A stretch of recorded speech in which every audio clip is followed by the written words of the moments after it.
Bonsoir tout le monde. Good evening, everyone.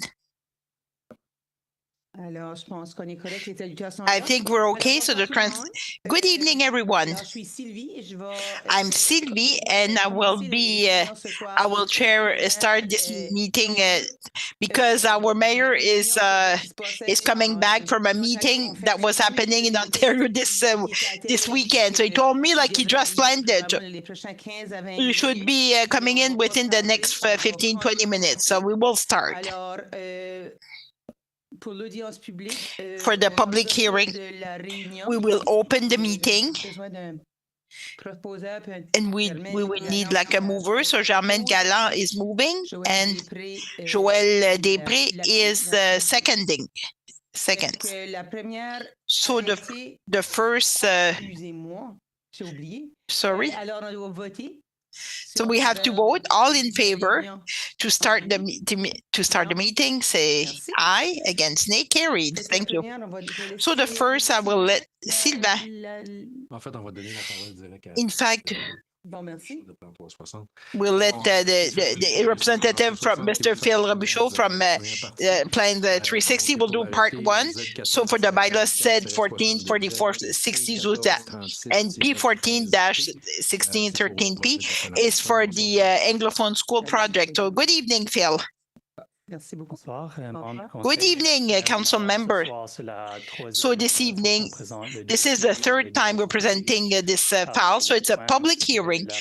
So the point for this presentation is we put notice on the municipal website, and we send also like the letter to the neighbors within the 100 meters. So this evening, it's only to present like the file again to the council and the public, and give the opportunity like of the citizens like to comment if they wish to do so. As of this evening, we didn't get any comments in writing. So the rezoning request is for a new Anglophone school, kindergarten to grade 12. It's on Ohio Road. So we see like the location here. It's circled in red. So the first time we presented to the council, so the property was not subdivided, and it did not belong to the Department of Transportation because they are the owner of school. But since then, like the property was subdivided, so we see it circled in red. So it includes like an area of about 62 acres. And from Ohio Road, we see like it goes along like Route 15. So some work was done. So they started to cut trees. We can see it a little bit from Ohio Road and also from the highway. So the existing zoning, there are two zones. So the first one is general commercial, and the second one is R3. So it's high density residential. So the first 150 is in general commercial, and the rest is under R3. And here we see like the request. We see the school is located a little bit farther from the road. So there's a few wetlands on the property. So we will have also like a cross, but it's not on it's on the smaller part of the wetland. And we see also there's a line from NB Power, and the project is trying to avoid. And we see the school here, like a parking at the right, and an access from Ohio Road. But the access was built in a way like it possibly like we could build a street there. It's not part of the plan for now. Like today, we're only talking about school. In this plan, so we got a comment like from a councillor to know like where the trees would be cut.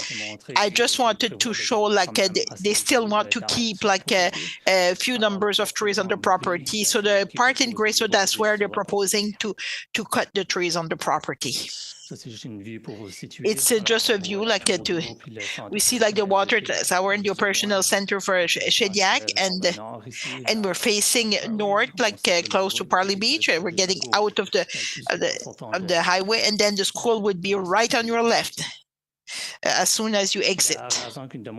And the reason like a rezoning request is required is the two existing zoning, like the general commercial and R3 does not allow school. The only school that allows is the institutional zone allows school. So a lot of this zoning, like it's more like in the core of the town where the schools are, churches and government offices.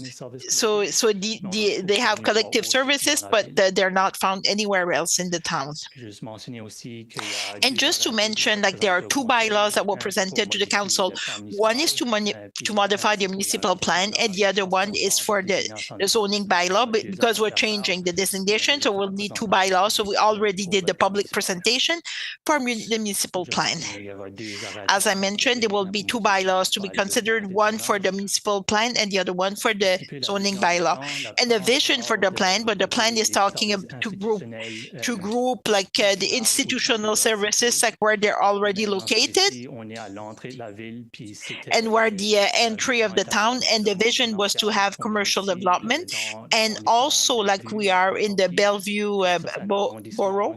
So this is a borough that is described as an ideal location for residential development. So to have to build a school like close to any residential development, it goes well with the vision of Shediac. And even if we do not have to put institution where they are, it's only an available land that was available. Just to summarize, so it's a strategic location. It's close to Route 15, which is easily accessible, like for a large population around Shediac, including the citizen of Shediac, and it's close like to the boroughs of where with a lot of residential development, and where there are a lot of vacant lands to accommodate like a future residential development. And it's also an area in the town that is served and shows a possible access on the property that could become a street. So we're not blocking any future development on this property. There will still be a possible to open for other lots at the back. As I mentioned, it's the last step of the process. Once we hear the comments or objections of the public, the council will be able to start the reading, and the recommendation of the FRAC committee is to recommend the council to accept the two bylaws, to zone the property to collective services, and also change like the designation municipal plan to collective services. So this concludes my presentation. Thank you, Bill. So at this moment, we would have a presentation from the applicant, but I don't think there's no representative for the Department of Education. And then we have the comments from the public, if we have. So anyone in the room who would like to comment on or maybe mention any concerns, or seeing none, thank you very much. I will ask the question to the council, and then I will let like the mayor go back to his seat. So any questions from council members for Phil on this project? So all your questions have be answered, or comfortable with this. So thank you very much. So this concludes the first part of the public hearing. Now I'm leaving the chair to the mayor.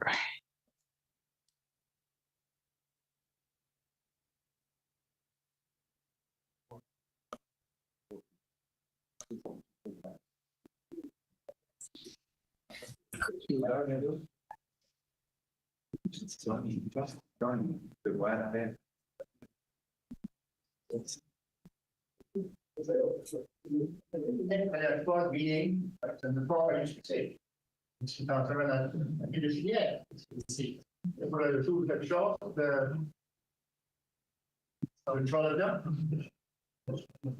Pour le projet à Solo. Ouais. Ouais.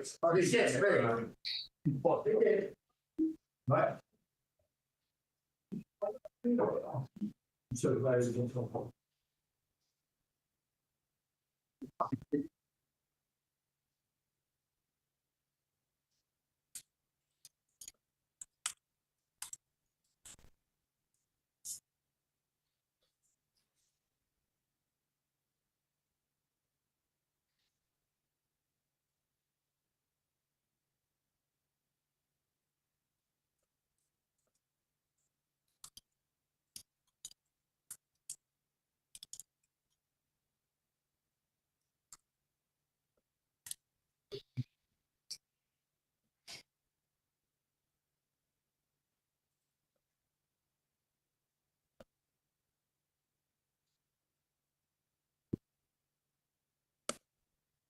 Donc, Bonjour, monsieur. Oh, Bonjour.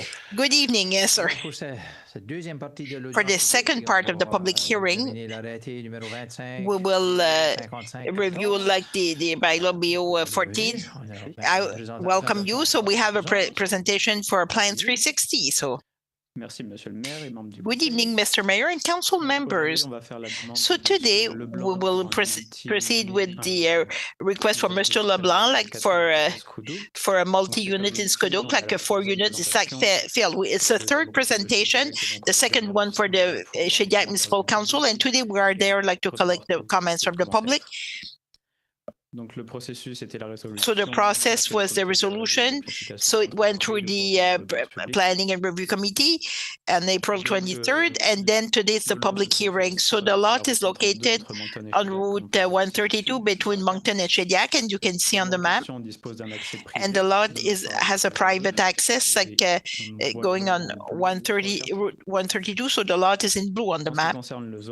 As for zoning, like the actual zoning is general commercial C1. The reasoning request would not involve like the whole lot, and as seen is in orange. So the zone would be rezoned like as residential. Voici le plan de site fourni par Monsieur So Leblanc. this is the plan provided by Mr. LeBlanc. So we can see also on the left of the site. So so we have, it would be 1 story. So it's like bungalows. To give a little bit more context, these are photos of the sites. At the left, you have the entrance through private access, and on the right, you can see like the access and the business on the right, and the units would be at the back. Other pictures, 1 unit was already allowed and was built as it's allowed in the general commercial C1. And we would have like 3 other similar units on similar to the one we see on the right. So the residential zoning was true because it can allow like 3 units or multifamily. Under Article 31.2, and C1, general commercial, only allows for 1 housing unit, which is already built. Donc, voici l'arrêté qui a été publié sur le site. So this is the bylaw that was published on the website and also like sent to the neighbors. So for a little bit discussion, why did we choose to go forward with the zoning? We saw like it was an adequate use, and it's adopted also to the neighboring uses, which are mostly residential. So the lot is also served by private access, and a permit was allowed for 1 unit, and the Department of Transportation and Infrastructure did not express any concern on this project. It's an exception, like we rezone only 1 part of the lot that would allow like so we could have like the concrete business of Hagen construction with the housing unit. So we decided to only have 1 parcel, only rezone 1 parcel, and we thought like it would be reasonable because the housing units are supposed to be for the workers. So it's a recommendation of the PRAC committee. They recommend to adopt the bylaw 25BO/44 to zone like the P703, 701, win from general commercial C1 to R, in order to allow like a multi-family unit of 4 units with the following condition: that the approval of the fire chief be obtained before the issuance of building permit. And then the 49.2, the units allowed be limited to 4, and that the water supply be confirmed before the issuance of a building permit. On this point, the province answered at 4:00 this afternoon. They said they didn't have any problem like to go forward with the rezoning. They only had like a couple of additional questions that will be given. So it's a document we have to receive every time. So all the legal requirements on the planning hand will be satisfied after. The council can decide to go with the adopt the rezoning, and the recommendation we recommend that they recommend like that the bylaw modify and or to 3 asking for additional information, and lately 1 refused the request. Yes, so this concludes my presentation. So if you have any question, I think we'll be able to let the public talk. Merci bien. Thank you very much. Question de la part des Questions from du conseil? council members? Monsieur Fabien? From Mr. Fabien? Non, ben, If not, merci beaucoup. thank you very much. Donc, à ce moment ici, So at this time, in the order we do, Plan 360, at least present the overall. We ask the applicant to do a presentation, and then we allow for committee from the public. So we have two individuals, one made a comment in writing. If he's here today, we allow it to do it verbally, and was another person. And if other individuals would like to talk, we'll still do it. I don't know if the applicant is here this evening. Good evening, sir. Welcome. You can come to the mic. It's just for translation. If you want, if you have nothing to add, that's okay too. Non, vous n'êtes pas le développeur. Là. No, you're not the developer. Oh, this is Richard. If you wanted, if everything's clear for you, so you're good. Donc, de la part du public. From the public, we had Mr. Just to the Mr. Edwin Figgin and Mr. Douglas LeBlanc. If Mr. LeBlanc is here, Mr. Figgin, if you can come up front, please. Bonjour, c'est Fagan. I'm Mr. Figgin.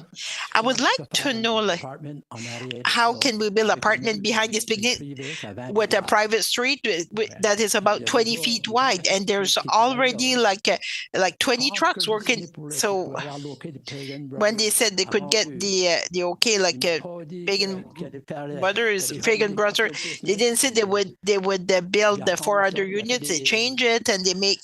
So they add the garage. Now it's trucks, and now there's a whole bunch of businesses, and then he's bringing back some apartment behind. Well, we'll put all of these. And if a fire happened at 20 feet, you cannot meet 2 cars. So where were people going? When I purchased the land, I wanted to build a street because it was a cul-de-sac. I had to demolish the building. So when he did this, it was okay. I could not build it because of the cul-de-sac. They built another house. They wanted to demolish my house. So that's where the street was built. I could not get a permit from Beaubassin. Then he comes in and he can do whatever he wants. With a street 20 feet wide. So where will the sewer go in? I understand what you are saying, but so the planning commission, Beaubassin, now it's Plan 360, so they changed their names, I remember. So those plannings, they studied the request and they are here. It's part of the process, and the council is here to what are your concerns and what went through your mind. Because a private street, it's not there's another business, there's more dust than ever, so it's back and forth all the time. It has 20 people working in that yard. So if you want another 4 apartment building, and they have 2 cars per unit, now it's a street, right? So that's what I would like to know. And if there's a fire, the fireman has to go there, so it's still a private. I could put a private street. I signed yes to one thing, but not to all of it. So that's something. We're only at the beginning of that process, because if they told me what they want to do, I would not have signed it for this. Thanks for your question. pas si les membres du conseil avaient. If I don't know if any council members had something to add. Councillor Després, thank you, Mr. Mayor. Would it possible not fail? Fabien. Florent. Florent. Sorry. Valade. Florent Valade. Thank you, Florent. I'm still on the time change. Just to be clear, like they said, for the measure of the are there like 66 feet between, or is it only like the 20 straight? What I saw is 20 feet. So the Department of Transportation, it's like they agreed with commercial and residential, but I'm still waiting like the comment from the firefighter. So as long as we don't have it, we will not issue a permit. So right now you're saying there's only 20 feet in between, a little bit more, but not. Le right of way est 20 mètres de large. 20 mètres. 20 meters, so 66 feet. Thank you to confirm this. Oh. Merci. Thank you. Conseiller Roland Cormier. Councillor Roland Cormier. The right of way, So the right of way, is it 20 meters or 20 feet? So the street is 20 feet. The right of way is 20 meters. So this right of way 20 mètres for 20 meters, appartenu par M. Fagan. it belongs to Mr. Fagan. Puis M. Fagan a été donné And Mr. Fagan was permission à monsieur was granted the permission by Mr. LeBlanc de passer dessus. Oui. to have access legally. So it's not. Bien, bien. Puis il a dit, Monsieur le maire, je ne sais pas, mais c'est... Mr. Mayor, I'm not sure. Is it something that Ce right-of-way-là, c'est quelque chose... this right away, is it something like does the document exist? Did you see that document like Plan 360, or is it? Est-ce que ça a réellement dit ça ou qu'est-ce que ça... Is it what it says, like in reality? So we have the document, it exists. Je peux l'afficher si vous voulez. I can just post it, like, please, if you, Ben, au moins que tu nous dises qu'est-ce que ça dit. at least if you can tell me, if you confirm, like Mr. Fagan, ou tu me confirmes pas un des deux. là. or you don't confirm. I want to confirm, like it's okay, like peux l'afficher, mais essentiellement, c'est un document comme essentially, like it's a legal document registered on the property. sur Planet, là. On l'a ici à l'écran, puis essentiellement, So we have it on the screen, and then au propriétaire, ça it gives also like the right of way to the owner. So there's no conditions. Ça a été fait en 2023. c'est juste- So it was done in 2023, 2 years ago. Merci. Merci pour les Thank you. Thanks for the specification. Donc, le prochain que j'avais, c'était M. Douglas Leblanc. So the next one is Douglas LeBlanc. Bonsoir, monsieur. Good evening, Mr. LeBlanc. Vous aviez envoyé un courriel, je crois. I think you send an email in English, Adressé en anglais ou français. so you can speak French and English. Pas de problème. It's easier for him to write in English. So I own like the land like beside this, just beside that street. I have children, so my suggestion would be, yes, Mr. Fagan, like study this one. Yes, the right of way is 66 feet. The lines was there like so pins have to be approved, but the road is only like 20 feet. Technically, if you want to use it for the safety of the people, it needs to develop the street if it goes forward.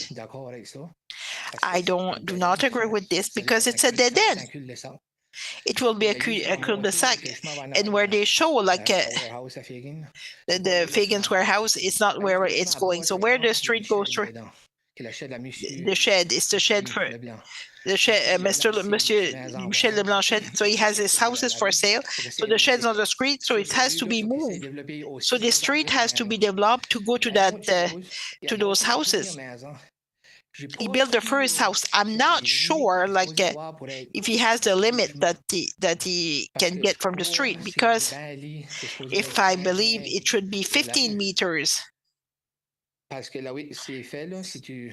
the way it is made, if you look at, so the first street It's quite close to the street. Je sais pas si M. Richard croyait que la rue I don't know if Mr. Richard, like the street would go like across close to the warehouse. It goes like at the back of the shed, and Il y a un autre, 66 pieds large. En allant sur there's le terrain, another on like va 60 Leblanc. feet wide going to Mr. Leblanc. So that's Moi, j'ai à dire, j'ai rien contre le développement. I have nothing against the development, Oui, ça me but tanne, ça me tracasse parce que c'est dans ma yes, backyard. I don't like it because in my backyard, I don't know what the people go there have an idea. Travailleurs qui vont engager dans Would be work like from outside, and I heard a lot of horror story from Capelil. You see them on camera, and I don't like it because I'm not used like to lock my stuff in Skodok, and now Puis il faudrait que je me cède un camera system, puis and I will have to have set a camera system like everyone else. But it is what it is. But I just want for them to follow the laws. The same for sewer, like it's for unit. He knows that he needs like an engineer stamp on the sewers. It has to be done properly. Il faut qu'ils jonglent aux maisons qui sont derrière. And he has to think also of houses like behind, like René Melançon. Dans le backyard. So it will be in their Ça, backyard. c'est deux choses. Si tu commences à avoir des problèmes de So it's starting to have septic problems, like it's the land is too high, there it's already low, so it will cause problems. Moi, c'est juste ça, j'ai à dire. Je veux juste That's all I have to say. I just want for them to Cette rue-là a été faite par M. follow this. This street was built by Mr. Fagan because he was forced to do so. If you see that street, it should go like in Mr. Fagan's, and it's 65 acres of land, and it goes. That's why I wanted to do it, but it's only sure where it stopped. I think it doesn't make any sense. But another thing, I would like also for it to be surveyed because a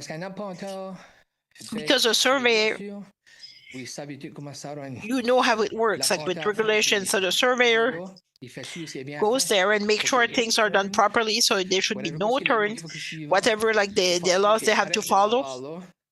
And they have to make sure it's okay to have it there, because no one will sign on this because the insurance, they will sue like the surveyor. The insurance will sue the province, and then the province will sue the surveyor if it's not done properly. Because it was surveyed a long time ago, so I don't know if it's covered. I recommend like it, and they have to find all the pins. They want to do the system, they have to find the pin, and if the street has to be built, well, he has to do it. It has to be done. It's all I have to say. It's his call, like it's a private road. If you want to know if it would be rezoned, Mr. Figgin, this road I should have signed. It's close to my land. It's my pin that would be there. Because if his driveway was done, it would be a driveway. Technically, I should have been involved. Myself and Sally, which is the daughter. She's I'm her husband. That's all. I want it to be done properly. I don't want for this project to go through because I don't like the idea. There's other land too, like to go like a commercial plan, and as Mr. Fagan said, like he signed for Fagan Brothers. He didn't sign. Almost no traffic now with Fagan Brother. Like he has this construction company. I don't know how many he has, 2 to 3, and it's way more traffic. So people who will traffic, if you're talking like for like two adults, two children, so often it's 2 cars, as it can be a high traffic. So the safety, like for the firemen to get there, you cannot like go 2 cars. So me and my father-in-law, like we measured like the street, the road's about 19 to 20 feet. Yeah, it has access to 60 feet, and it has to be done at 60 feet for the street, and the street has to be built for development. So that's all I have to say. I just want for them like to follow what he has, respect what he has to respect. Thank you. Question from the council members. So, Councillor Lacombe, Doug, can you come back, please? Une information qui peut Oui. être clarifiée. Oh. Oui. Je So, yes, de ta bouche, c'est pour ça que je I want to put in you. word in your mouth. So if the street was 60 feet wide, Je serais plus d'accord. you would agree more? D'accord encore. Would you be a little bit, would you agree or not? Ça s'est fait comme une rue. It has to be built like a street. The thing is, C'est pas la fun. it's a Je viens de savoir. Je suis- it's a dirt road. So I know Michel mettait du chloride, lui. Ben, ça va, Michel was c'est pas spoke- ça. still it did not work. So Moi, je recommanderais au moins chip seal. Ben, I would recommend at least to use some chip seals, but it should follow like the regulation, what needs to be done. If the street has to be chip seal, it has to be the chip seal. So 60. can I ask to 360? Allez-y. Ici pour ramasser l'information. So we're here to collect Je comprends. information. C'est-il normal qu'on- Is it normal that Plan 360 would approve this type of project? Is this a standard type of practice that we approve a project where the street is 20 feet wide with many businesses? Well, I don't know how many there are. Is there a rule? And that we would add, is this normal? Or is this an exception rather than exception? I have less experience, but I think Phil would have more experience. That's why he's here tonight. I can answer your question. Let's say that a development in the town of Shediac for a two-way street, it has to at least be 3 meters wide on each for each lane. That's 20 feet wide. So it's the maximum width for residential development in Shediac. 20 feet would be the minimum for access. It's really minimal. I would say that normally developer would make it a bit wider, but in Shediac, you give the example of Shediac. Could we require to have that street chip sealed? It's an interesting idea. Now you're proposing a condition that would apply on another property that is outside of the development, scope of the development. What I would recommend is that before we issue a permit, we make sure that access is safe. So he would need to have an access permit from the Department of Transportation, and the fire chief has to look at it and approve it. The fire chief will only see if it's wide enough for his truck, if he can do a U-turn on the property. This is a typical practice that we do before we issue a permit. But you couldn't put it as a condition that it be chip sealed? It's an interesting question. The driveway is not part of the property that is part of the rezoning application. Are you following? So it's Mr. Fagan's driveway. I don't think he'd pay for chip seal. So I'm just trying to find a bit of a happy medium here. That's why, Your Worship, I'm asking a question. I'm trying to find somewhere where everyone ultimately can, maybe they're not all happy, but at least everyone be a little happier, then that we know the topic better. That's why it's an interesting question. I think the answer is no, but there's no final decision to be made tonight. Maybe next meeting I could clarify further on that topic in terms of putting it a condition that it be paved on another property. So can we ask the question of the developer, or is it none of our business? Can we ask the developer?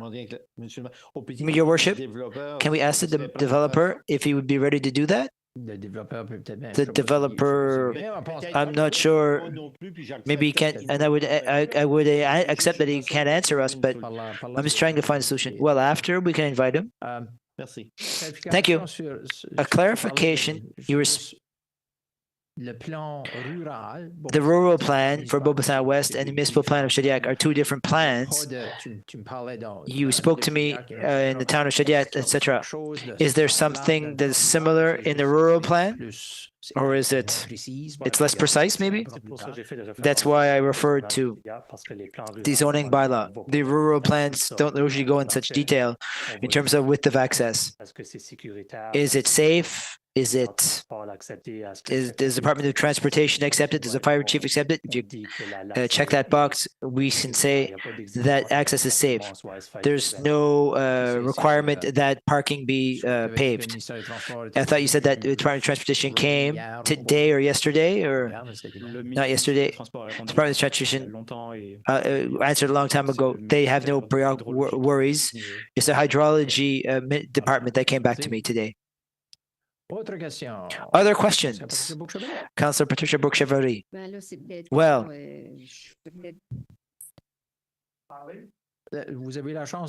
you have a chance to speak. Oh, we're still on the questions. Yes, yes, you could speak after. I will allow that. I saw you, and I saw you at the same time. It's two different people. They both have white hair. Maybe it's just to continue on what Councillor Cormier was saying.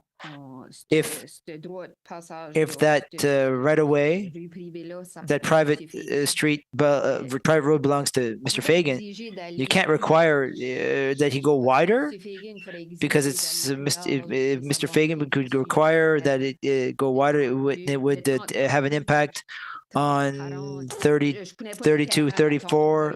I don't know the land. And you said are the people that said it touches my line, and the councillors are not expert on that.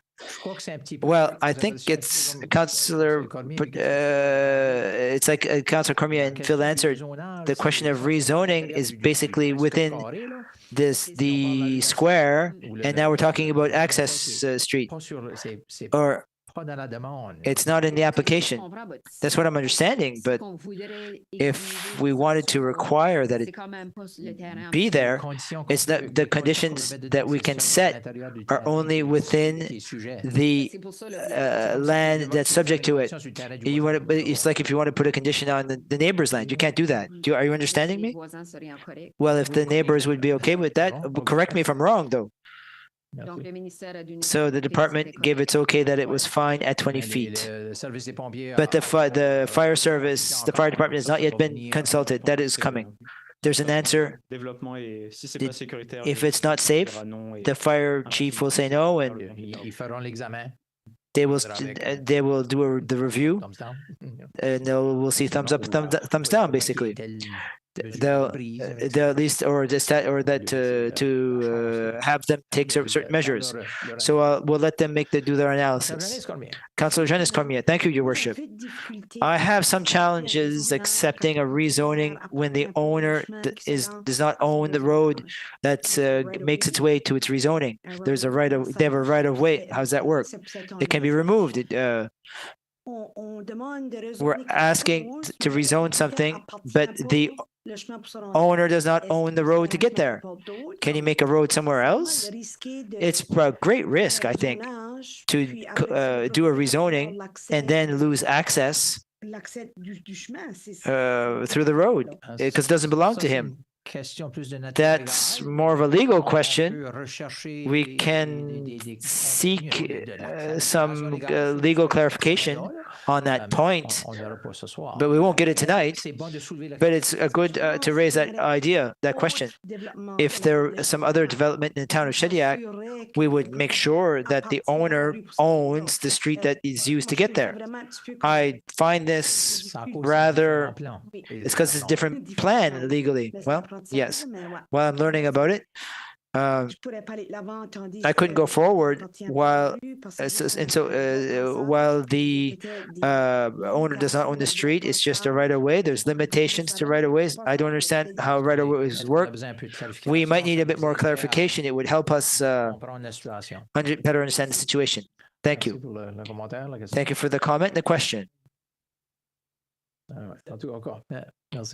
Thank you.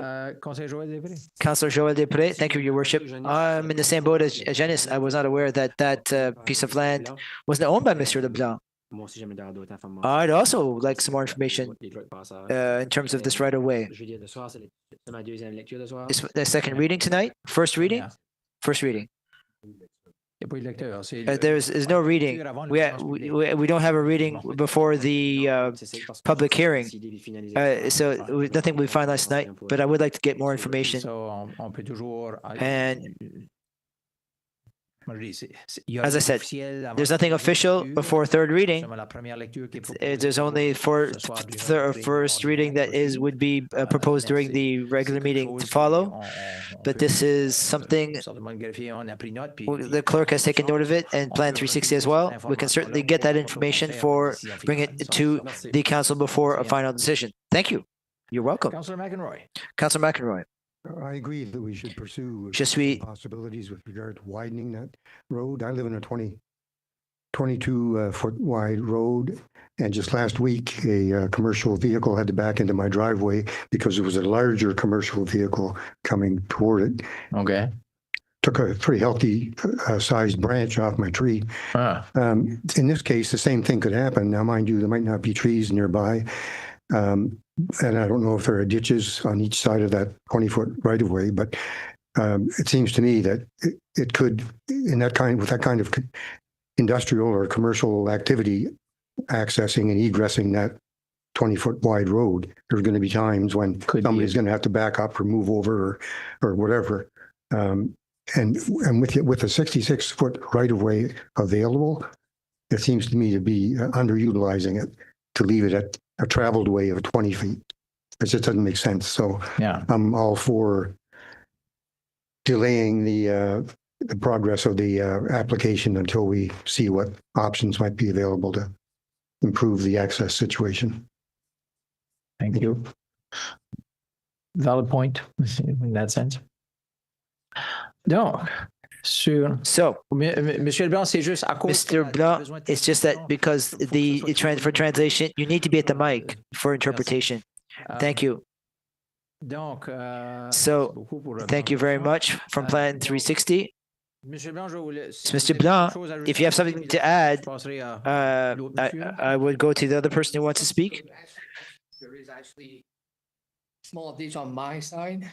There is no ditch on the other side. So for drainage, no, there's nothing. Not much. So that's why for like 66 feet, it actually includes the ditch. As you guys know, I don't know how wide is the road legally, but that's 66 feet.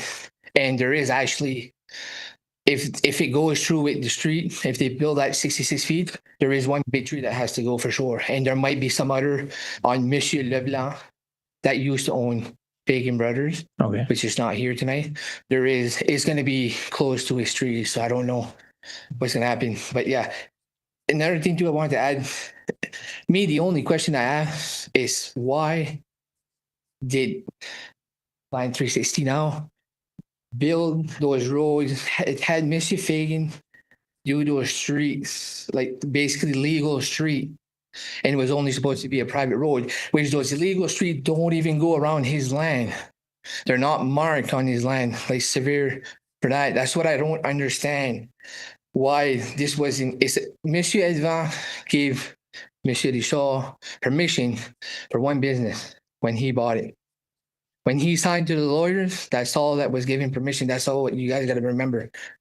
Now it's getting up to, and I know how it works. I know he did it smart. I know he has permission to do one home on a commercial piece of land. And that's how it all started. Now he wants to do a 4-unit. So, which is why he's asking for a rezone. Exactly. Yeah. Exactly. So technically, I'm trying to get an answer from the province. I can't get anywhere with them. I don't know where. I've been trying, and I'm going to try even harder because I know it won't be finished tonight.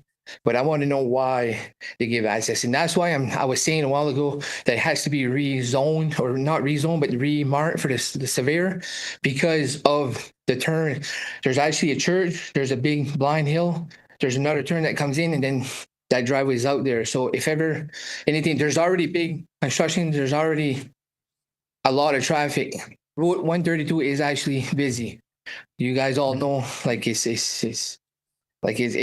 busy road. I don't even want my children to walk on the side of the road anymore because it's dangerous, even to drive bicycle, which I don't agree. It's not fun for the kids, but it is what it is. Yeah. But technically, that's all I'm asking is why the province made him do that, and he wasn't even supposed to. He couldn't, because like he said, he would have took that building down because his business was at his home. on 30 across the street. He wasn't even using. When he sold it to Michel Leblanc, that's when they started using the warehouse, and it's nice. It's a nice yard. It's not. I gotta give him that. It's not a rundown business. Like, they really take good care of it. But the thing is, with rezoning, and again, what I can't remember her name, what she answered, why he's asking for rezoning, but he doesn't own the land. So that's why I'm asking if he's gonna go ahead, he should be reliable to do access to those pieces of land. It's not to Monsieur Van Fagan to pay to get that street done, because eventually that street would have been developed. Probably not even when it goes to Sally, his daughter. It'll probably go down to our children. At that time, when the sewage actually legally passing Skidoo, eventually we're hoping for that from Pond Fisher, but is it going to happen? We don't know, because it costs a lot of money. You guys know it should have been done way back, but it wasn't, because there's a lot of sewage in Skidoo. In this part from Pond Fisher right up to Malakoff, there is a lot of old house with all sewage that are piped probably direct to the ditch. So if ever it gets to that point that they do bring the sewage, I actually have quite a lot of piece of land beside that actually could be residential, which it doesn't bother me. Like, I won't stop. I just want the right procedures to be done. Okay. That's all I'm asking. That's why I'm asking, why did the province made him do that at that time? Because really, legally, all he needed is a driveway to go in that road. And it's like I said again, when Mr. Fagan signed, it was for one business. It was for Fagan Brothers. Okay. Right? Merci, Doc. Donc on a entendu les deux. So we've heard the both people who had registered. I know there's other people in the room, so if you want to move forward, are there things that you want to raise in terms of questions or issues? I live on Avenue Mélenchon. Who are you? Albert Leblanc. I live on the René Mélenchon Street, right behind where he put his building. He's my neighbor. Where he put his septic, it's my backyard. What, in the back road, I built a ditch for drainage. When there's lots of snow in the Fagan yard, there wasn't any snow. It's in my backyard. So what do you think was going to happen to the septic when it starts to seep through? It's all going to come out at my place. He didn't do any research. How come? I don't understand. So to get the permit for a septic, well, that has to be approved by Department of Health. Otherwise, it doesn't work. Who approved it? There was no building permit that was given yet. Oh, he's asking for this. He's asking for rezoning. If rezoning is granted, then he can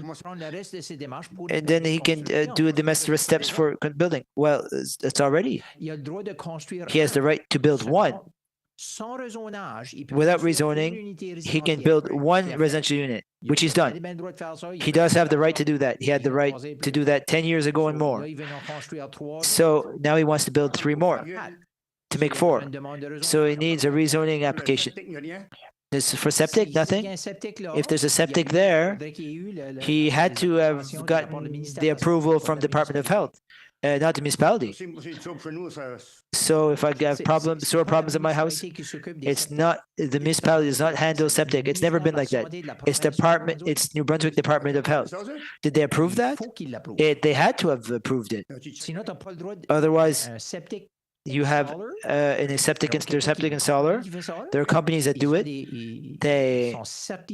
They're certified by the province to be able to install septic systems. They need to do it according to rules. If they don't do it, they lose their certificate.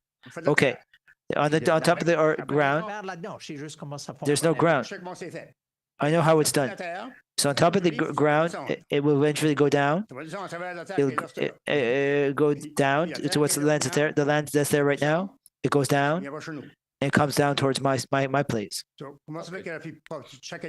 So you didn't check into it. Maybe you thought it'd come out a different way. But it's coming, but not my backyard. I did work to make sure I did good drainage. It happens a lot when there was snow over there. That's my main issue. It's ridiculous. It takes that much land to make a building. It takes a certain amount. That's Department of Health that determines that. For septic system, the amount of or septic field. As I said, that it's not the municipality that determines the size of the land of the lot you need to build. For septic system, it's the Department of Health, the province, who approves the building. Then, if I build a house, as I said, a building permit is one thing that's given by Plan 360, the Planning Commission. But the other things, his permit for electrical permit, that comes from someone else. The permit for a septic system, it comes from someone else. But it's all the province, certain parts of the province of New Brunswick. The only thing that the municipality does here, our share of it, is he's asking rezoning.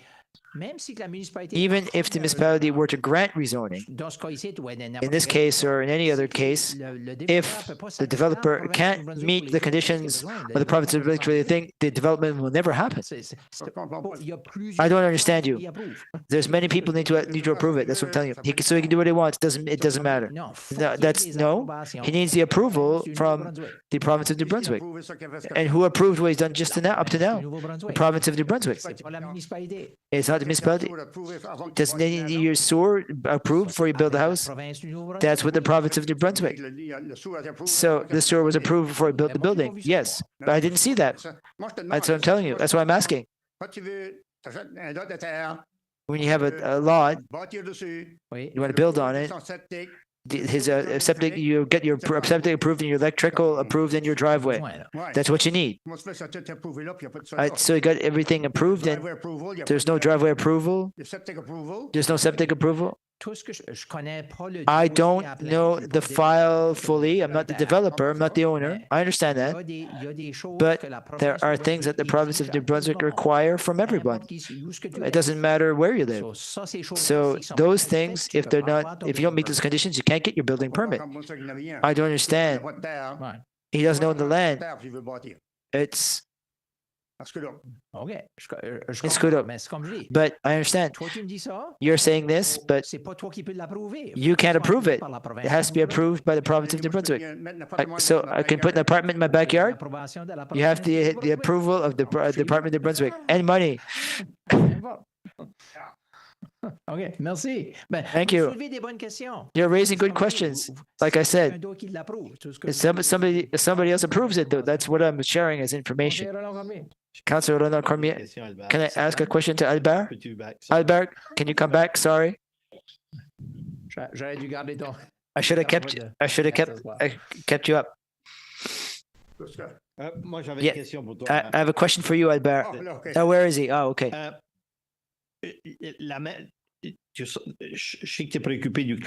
I know you're worried about about the 4 units. The house that's there. You're saying that the sewer system doesn't work well. I'd say it doesn't work. He just put it in. The land in Skoduk, it goes down and then it flows underneath. What's underneath? It's a lot of clay. Clay in the soil. When the snow would melt. It would come at my house, even if there was a ditch in the back. There's a ditch like that in the back between myself and Fagan. So the water should come out there, right? No, it comes out in my backyard. That's on the new construction that he's built. No, that's from way back when. It's always been like that. You've always had that problem, and you're saying if there's 4 more units, you have a worse problem. Yes, that's what you're saying. That's what I'm saying. I just want. I know they put a new bed over top of the earth, but it was still there'll still be some sidings, and it'll go down and the water will come out at my place. I'm just worried about my well. Thank you, Albert. Thank you for that question. Thank you for the qualification. I thought you were done. It might not be here that I'll try, Your Worship, and you'll tell me. I can't propose anything. I'm not going to propose anything. Just to better understand. Est-ce qu'on sait que Do we know demande du ministère de Santé that a été approuvée? the application from the Department of Health was approved yet, or La demande a été this plan, acceptée pour le premier unit the application was accepted for the first one unit d'un permis de construire, development? donc on n'a pas encore la It's a demande part de of Santé au the Canada. conditions. Imaginons We que don't le have zonage a été the refusé, element from Health Canada, so if rezoning is refused, he won't commit to the fees. If the rezoning is accepted, he will then at that point ask for, it would be before the building permit. He'll ask the Department of Health after, Department of Health will determine after if it's approved.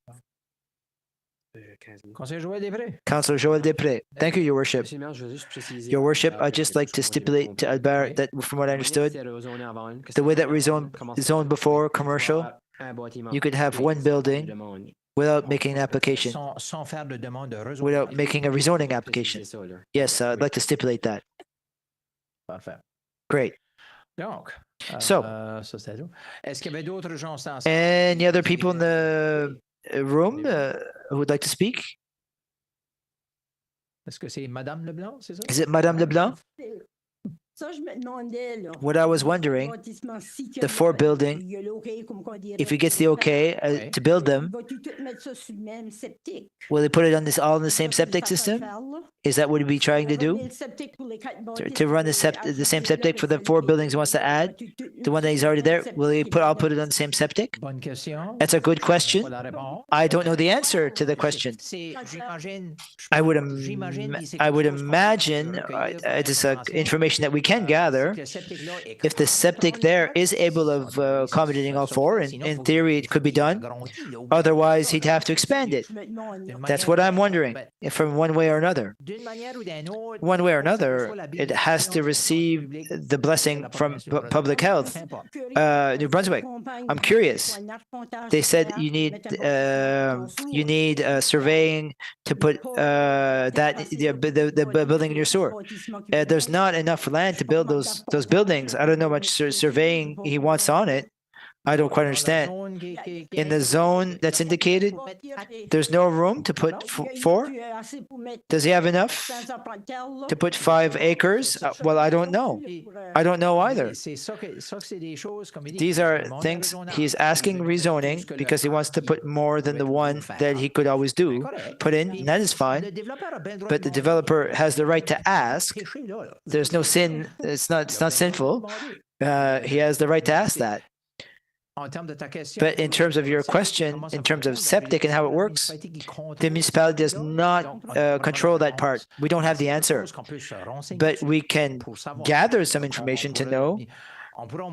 We could at least make sure that, yes, that there's somebody checking that and somebody approves that, to at least know that people are being done as they should be done. Yeah, we can gather that information. Okay? Thank you very much. Bonsoir, monsieur. Good evening, sir.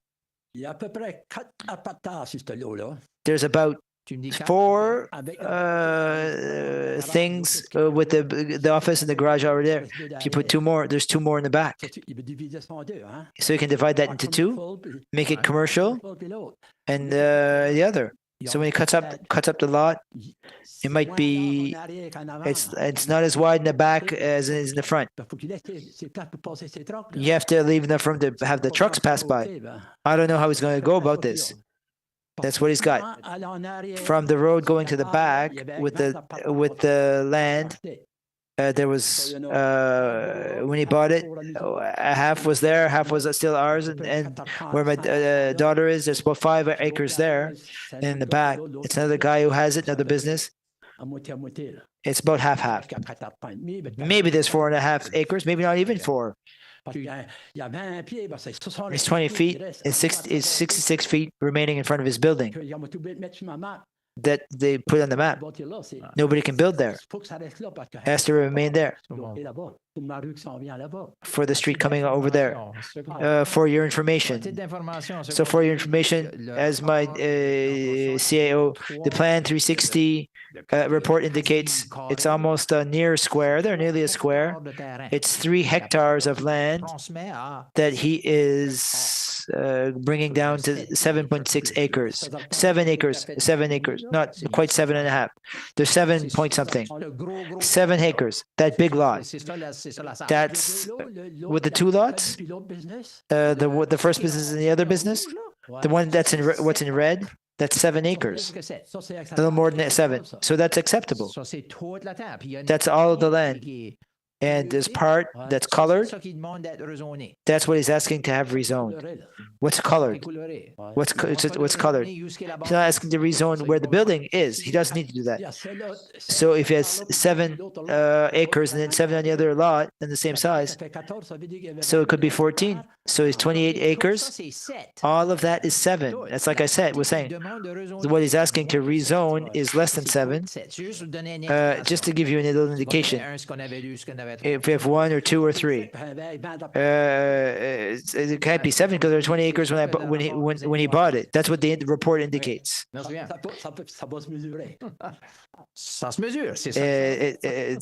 good at measuring. That's what they're there for. I'll finish the conversation here. So it's clear that we're missing some information. There's many counselors. Even I've learned quite a few things about Skuduk. So we'll hope on this. We'll wait for this information. Well, hopefully we have some good information to determine how to decide. Yes. Lots of discussion tonight. I think we're more advanced now than we were at the start.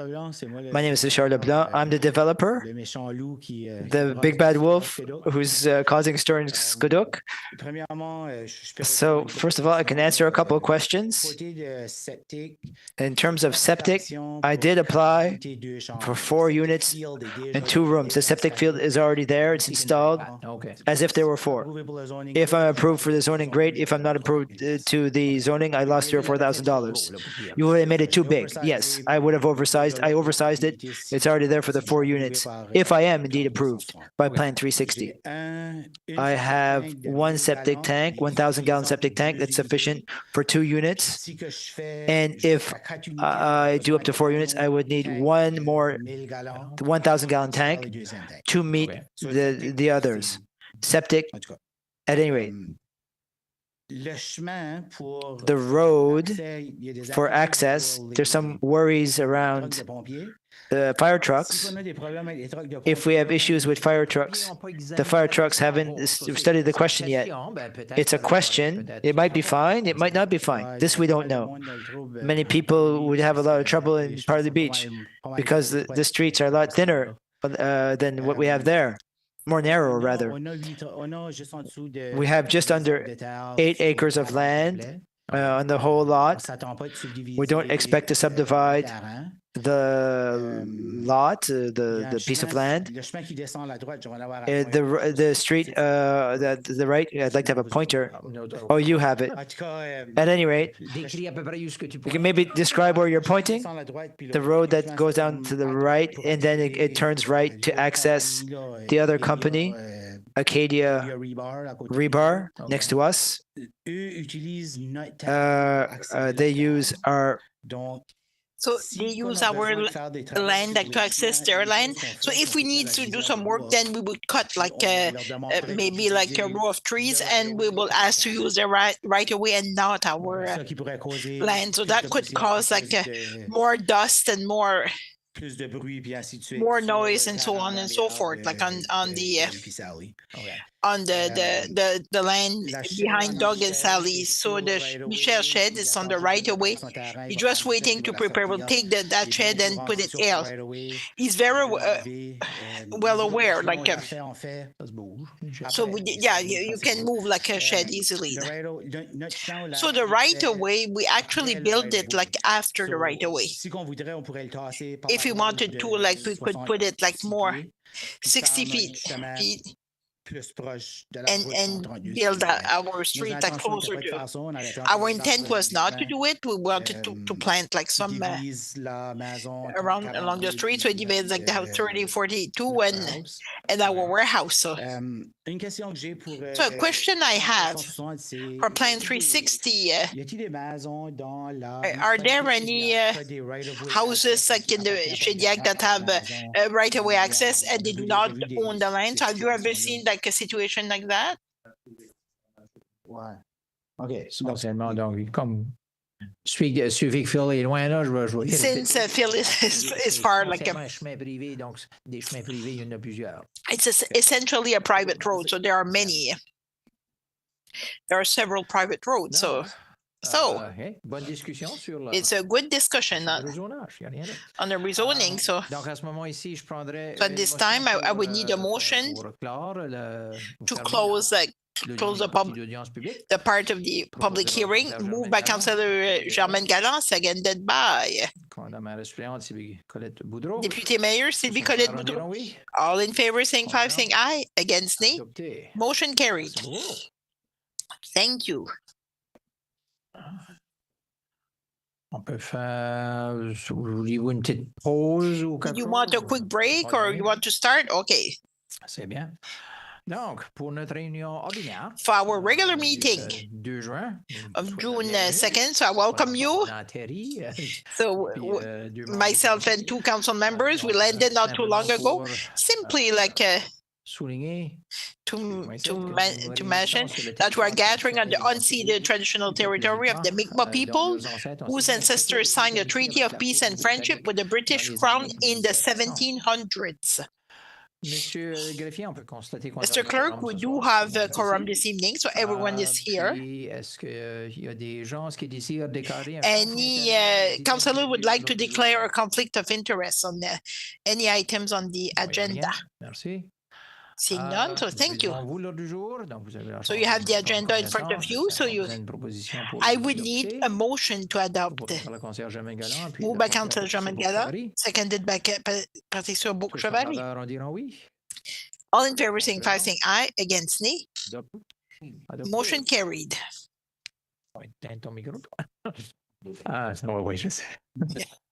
Donc, nous avons 2 procès-verbaux pour... So we have 2 minutes to adopt, one for April 22nd and one for April 30th. I don't know if you were able to read it.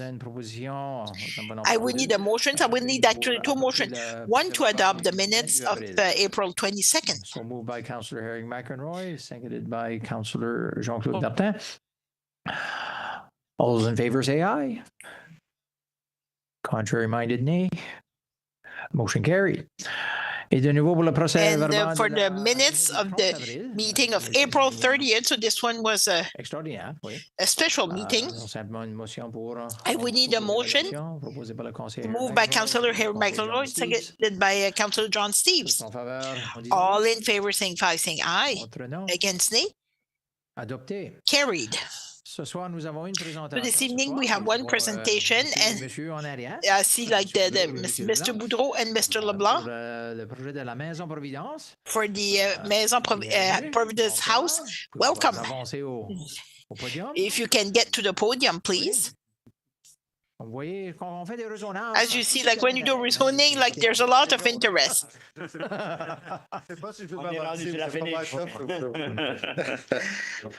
Non? Bonsoir, Monsieur le Maire. Good evening, Mr. Mayor. It was a pleasure to meet you this evening, to bring some, to keep you up to date of what our goals are for the seniors in Shediac. What are the projects also for our seniors in Shediac? We would like more like a discussion with you. So if you have any questions, don't be shy. You can interrupt us or you can wait at the end if you. It's more like an information exchange. First, our goal is to make the town of Shediac with the best possible care and services for seniors, either at the nursing home and at home. So this is our goal. And in order to fulfill this objective, so we have a series of projects. We are really like a unique partner. And we are a real partner with the town of Shediac. As you have the interest of the citizen to heart.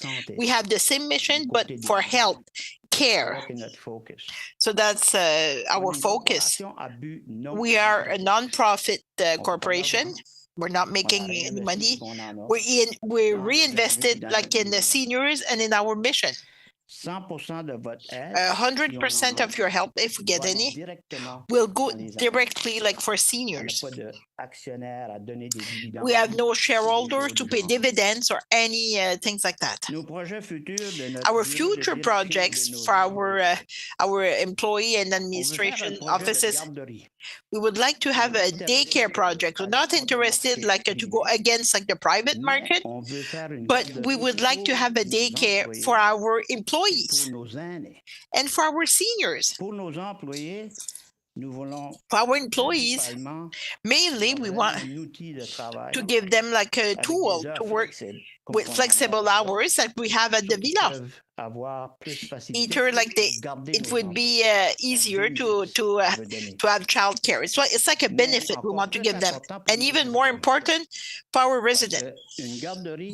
Because a daycare in a nursing home or close to a nursing home, like the blood pressure of the client goes down, the prescription from doctors are lowered, and the quality of life increase in the nursing home because our clients see the children.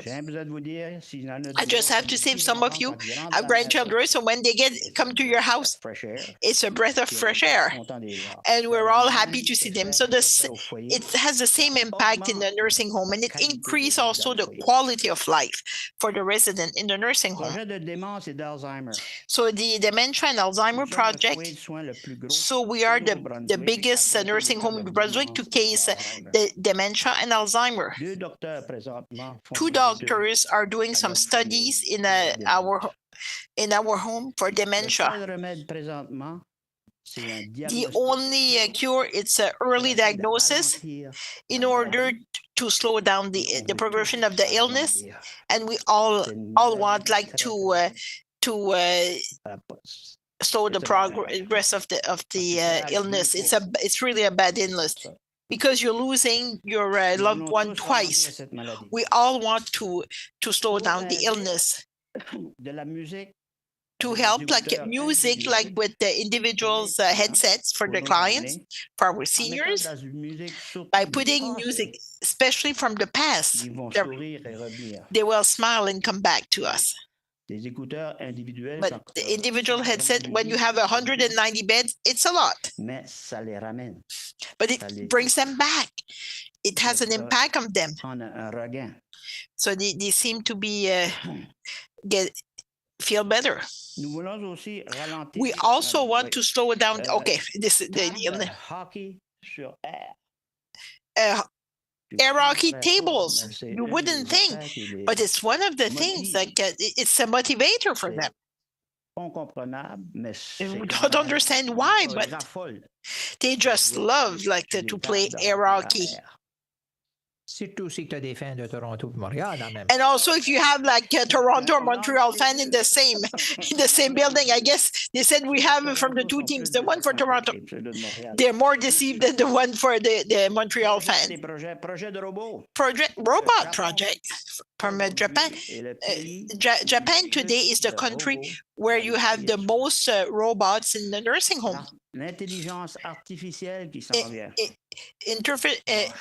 Artificial intelligence will change our way of doing things in nursing homes. Us as board and employees, we want to get information on this new innovation. We want also it change thing to everywhere in businesses, like the project New Life at Villa Providence. Ron has been working on this, I think, continuously. Currently, we would like to establish transition beds for the New Life to the Villa Providence. Transition bed is to take like the seniors who are in our hospitals and they're blocking like services to hospital, bring them to a location where they would be taken care of with good care and the tools we have to work with them while they choose like the nursing home they want to go. You want to go to you go to Villa Providence, might take a month or 10 days or 3 months before you get your the spot in the nursing home of your choice. It would be like a transition nursing home. There's none so far, and that's what we would like to get. We are in negotiation with the province, and it's really good, like because it helps. So then the waiting list will go down because the hospital will not be blocked without the seniors. It's new, so it's what we're lobbying for. But the problem, there's two or three departments involved in and it's not easy, like to stop the silo. One benefits from a service paid by the other, and so on and so forth. So we continue to work on this. We're expecting some news soon. So, George, it would be for old villa. So we would do like a major repair. Ron, that's what he said. Ron is smarter, so I'm just giving like the nursing home without walls. It's a new concept. And it's to give the seniors who are living in their homes, because there are some European countries, they haven't built a nursing home in 25 years. Why? Because the home care are so good, they don't need nursing home. We're only starting like in the nursing home. And our goal, like, is maybe to bring like the clients from their home to our nursing home so they can attend activities. So one of the major reasons for dementia is when people are lonely and they're not stimulated. They have no activity, so they live in their house, but they go down. If you're not busy, if you're not active, if you're bored and you're alone, I can guarantee you, like dementia and Alzheimer, it was proved. And we would like with some of so in some nursing home in the northern part of the so they have electric e-bikes, like, so thank you, Paul. Because it's really good, like you know better than I am, because you don't. So the e-bike, they have a box. You can put like 2 wheelchairs, and they can go see like the shows downtown, and then they can go back to the nursing home. So that bike costs $30,000-$40,000. Like, well, we can say everything's expensive these days. So at the Villa, we also have car wash for wheelchairs. So a wheelchair takes a lot of work to do the disinfection. Like we have tools, we can put like the wheelchair in the car wash, and once it gets out, it's disinfected. So we do not have like the service for the clients who live in their homes. Apartment with services, restaurants, laundry, and like a concept campus. Concept campus, you have apartments. Then you have apartments with services, and then you have like level 1 and 2 homes. Then we are in level 3 and 4 nursing home. That's what we call like the campus concept. We're already like fraction of these type of nursing home, but probably in the future we'll have to even like implement it even more, like Meals on Wheels. We're doing a lot, but we need to do more, because there's a lot of those projects we were not able to start in Shediac because our focus, it was mostly on Maison Providence. So the minute it opens, then we'll try to bring those services even stronger in our community. pour les pieds, baignoire avec So services like for lift and for the bathtub, we have the nursing home, like people come in to take their bag because we have a lift, and then we send them back home. So they come for foot care. salle dentaire. Like with the new dental program, like dental care. So we have a new program like for dental. Most of them qualify because most of them they receive supplement for the cleaning and dentist. I mentioned it a couple of times, like with Geoff, with his partner. It's a service. If you have a good service for your teeth, well, you will live longer. Like some minor repairs, like for home safety. So I would have to bring someone to the house to install bars and make sure drawers should not fall off the step. Because we have senior like around my age here, we need to have a service to make our house more safe. We need like a service for minor repair, phone calls like to check up and boredom call, and arrange also like for a break for care for a senior. If you're taking care of senior, if you should have a vacation once in a while, like you could, and you can bring like your senior loved one, like and we can take care of that person for a while. And when you come back, at least you're more resourceful. It's a good service to have, especially if you want for them to remain at home as long as possible. Well, the training on the internet cybercrime and fraudulent calls. We have to help them. Too many like seniors are taking advantage of. We need to give some training sessions to help them so they can recognize not to take those calls and not to fall into the trap because they are targeted. They are like the first one on the list. Affordable apartment projects. And so we have apartments in Shediac. It goes $700-800 a month. We have 75. The waiting list is as long as from here to the street, and we'll need more and more because it's not everyone who can afford $2,000. There's more who cannot afford $2,000 a month than people who can afford it. International recruitment project. So we're either the biggest business or amongst the biggest one. The one we has the most impact on the population growth with permanent job in Shediac. At the Villa du Repos, at Villa Providence, we have 50 to 60% of the workers.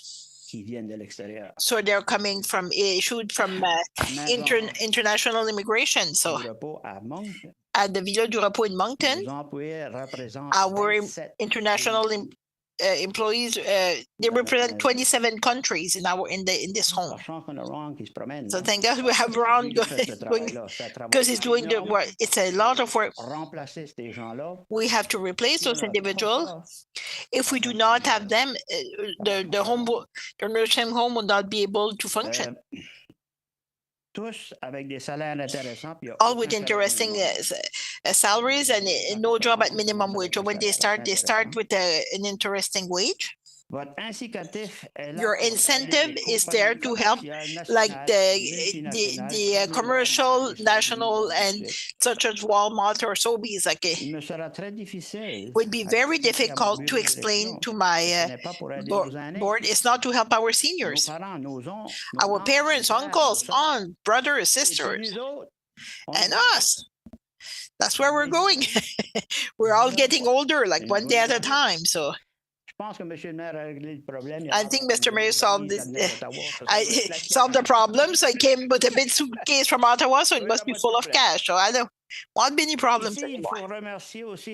I would like to thank our founders because they took the job from the Sister of Providence. So it's Père Porel, Aldor Leblanc. Today, like We have Mr. Yvon Béliveau and Léandre Bourque. So Léandre, is like 45 years of volunteers. So these are pillars and pioneers. They built Shediac. We still have them. We cannot retire people on a board like for a nursing home. Leon is sharp as a whistle. He follows us, no problem. Yvon, it's the same. Jean-Claude Léger, Camille Vélibeau, like a former mayor of the town of Shediac.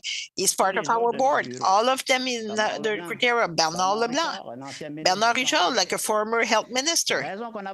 So the reason we're making progress, we have people around the table. We want to lobby. They want for things to change. Bernard Richard, like work for the children, like all this stuff. Now he's with seniors.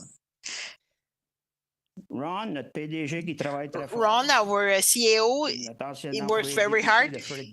He was our former MLA, like Jacques Leblanc, like he's helping us a lot. Like he's an MLA in Fredericton, so he's bringing things. He's always there, like when we have new projects.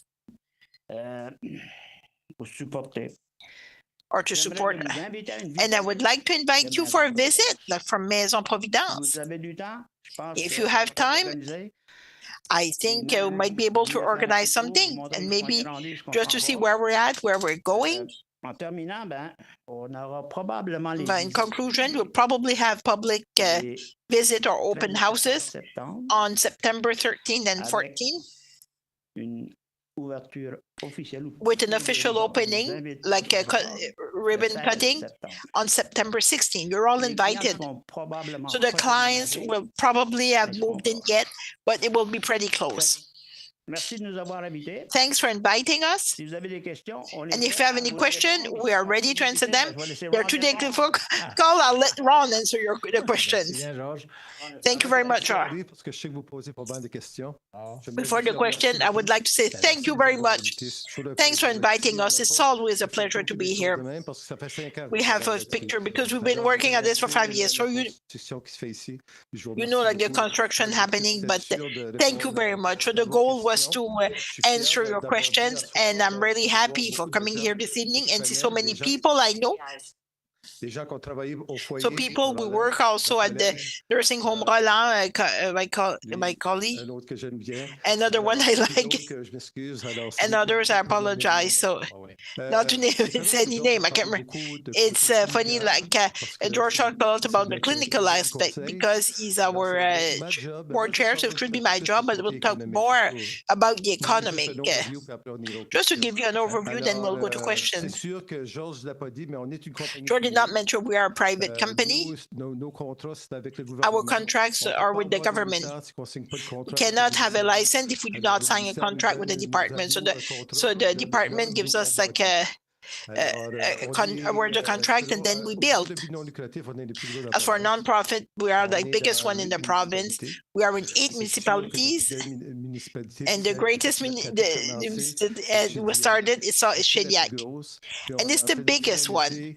And we're finally like a nursing home, like 190 beds. It's all 60 beds they're building. So we have it in our community. So what it means, it's 72 million. So it's a lot. And secondly, the people who came to build like the nursing home, hotels, restaurants.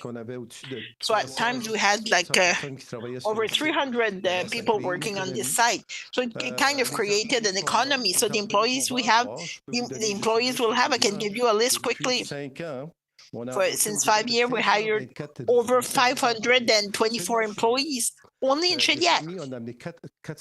Families, we brought 419 families. Family members, like 1,257. And in addition, 1,781 new residents. So it's a license with 174 residents. So with a license of 190, you'll see the economy will grow even better. As Georges said, the province Villa, it's not an end of life. The mission will change for something very positive. I've been working on it for 2 years, and I got like a collaboration from Vitality Health Network for transition bed. The ALC like it's an issue for them. 42% of people in the Georges Dumont, they should be in a nursing home instead. So what we propose, I started with Vitalité just to get their buy-in. Because these individuals, they're all, they're walking, and at the end, they cannot walk anymore. They're 6 months, 8 months, a year. And I can tell you, if you're just in bed all day at their age, it's normal, their muscles are smaller, and then we deal with them. So they have to get out of those hospitals. As soon as they get the acute care, they should be in an environment what is better for their situation.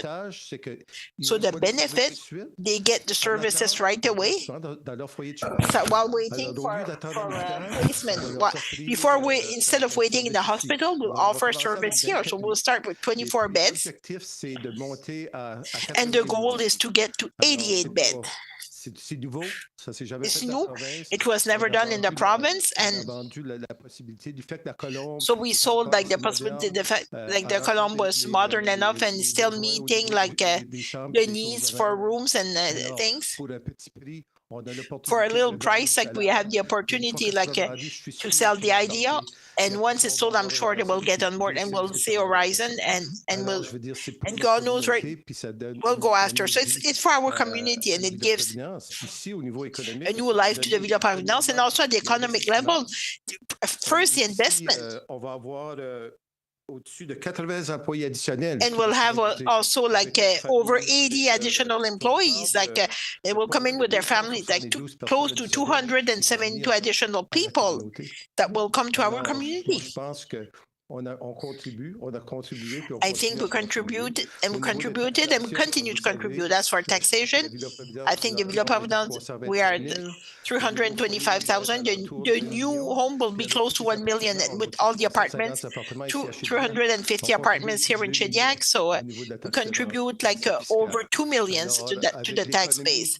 So with the economy and the impact it has for stores and all the businesses, well, the economy and the money we contribute to the town. It didn't say village, to the town.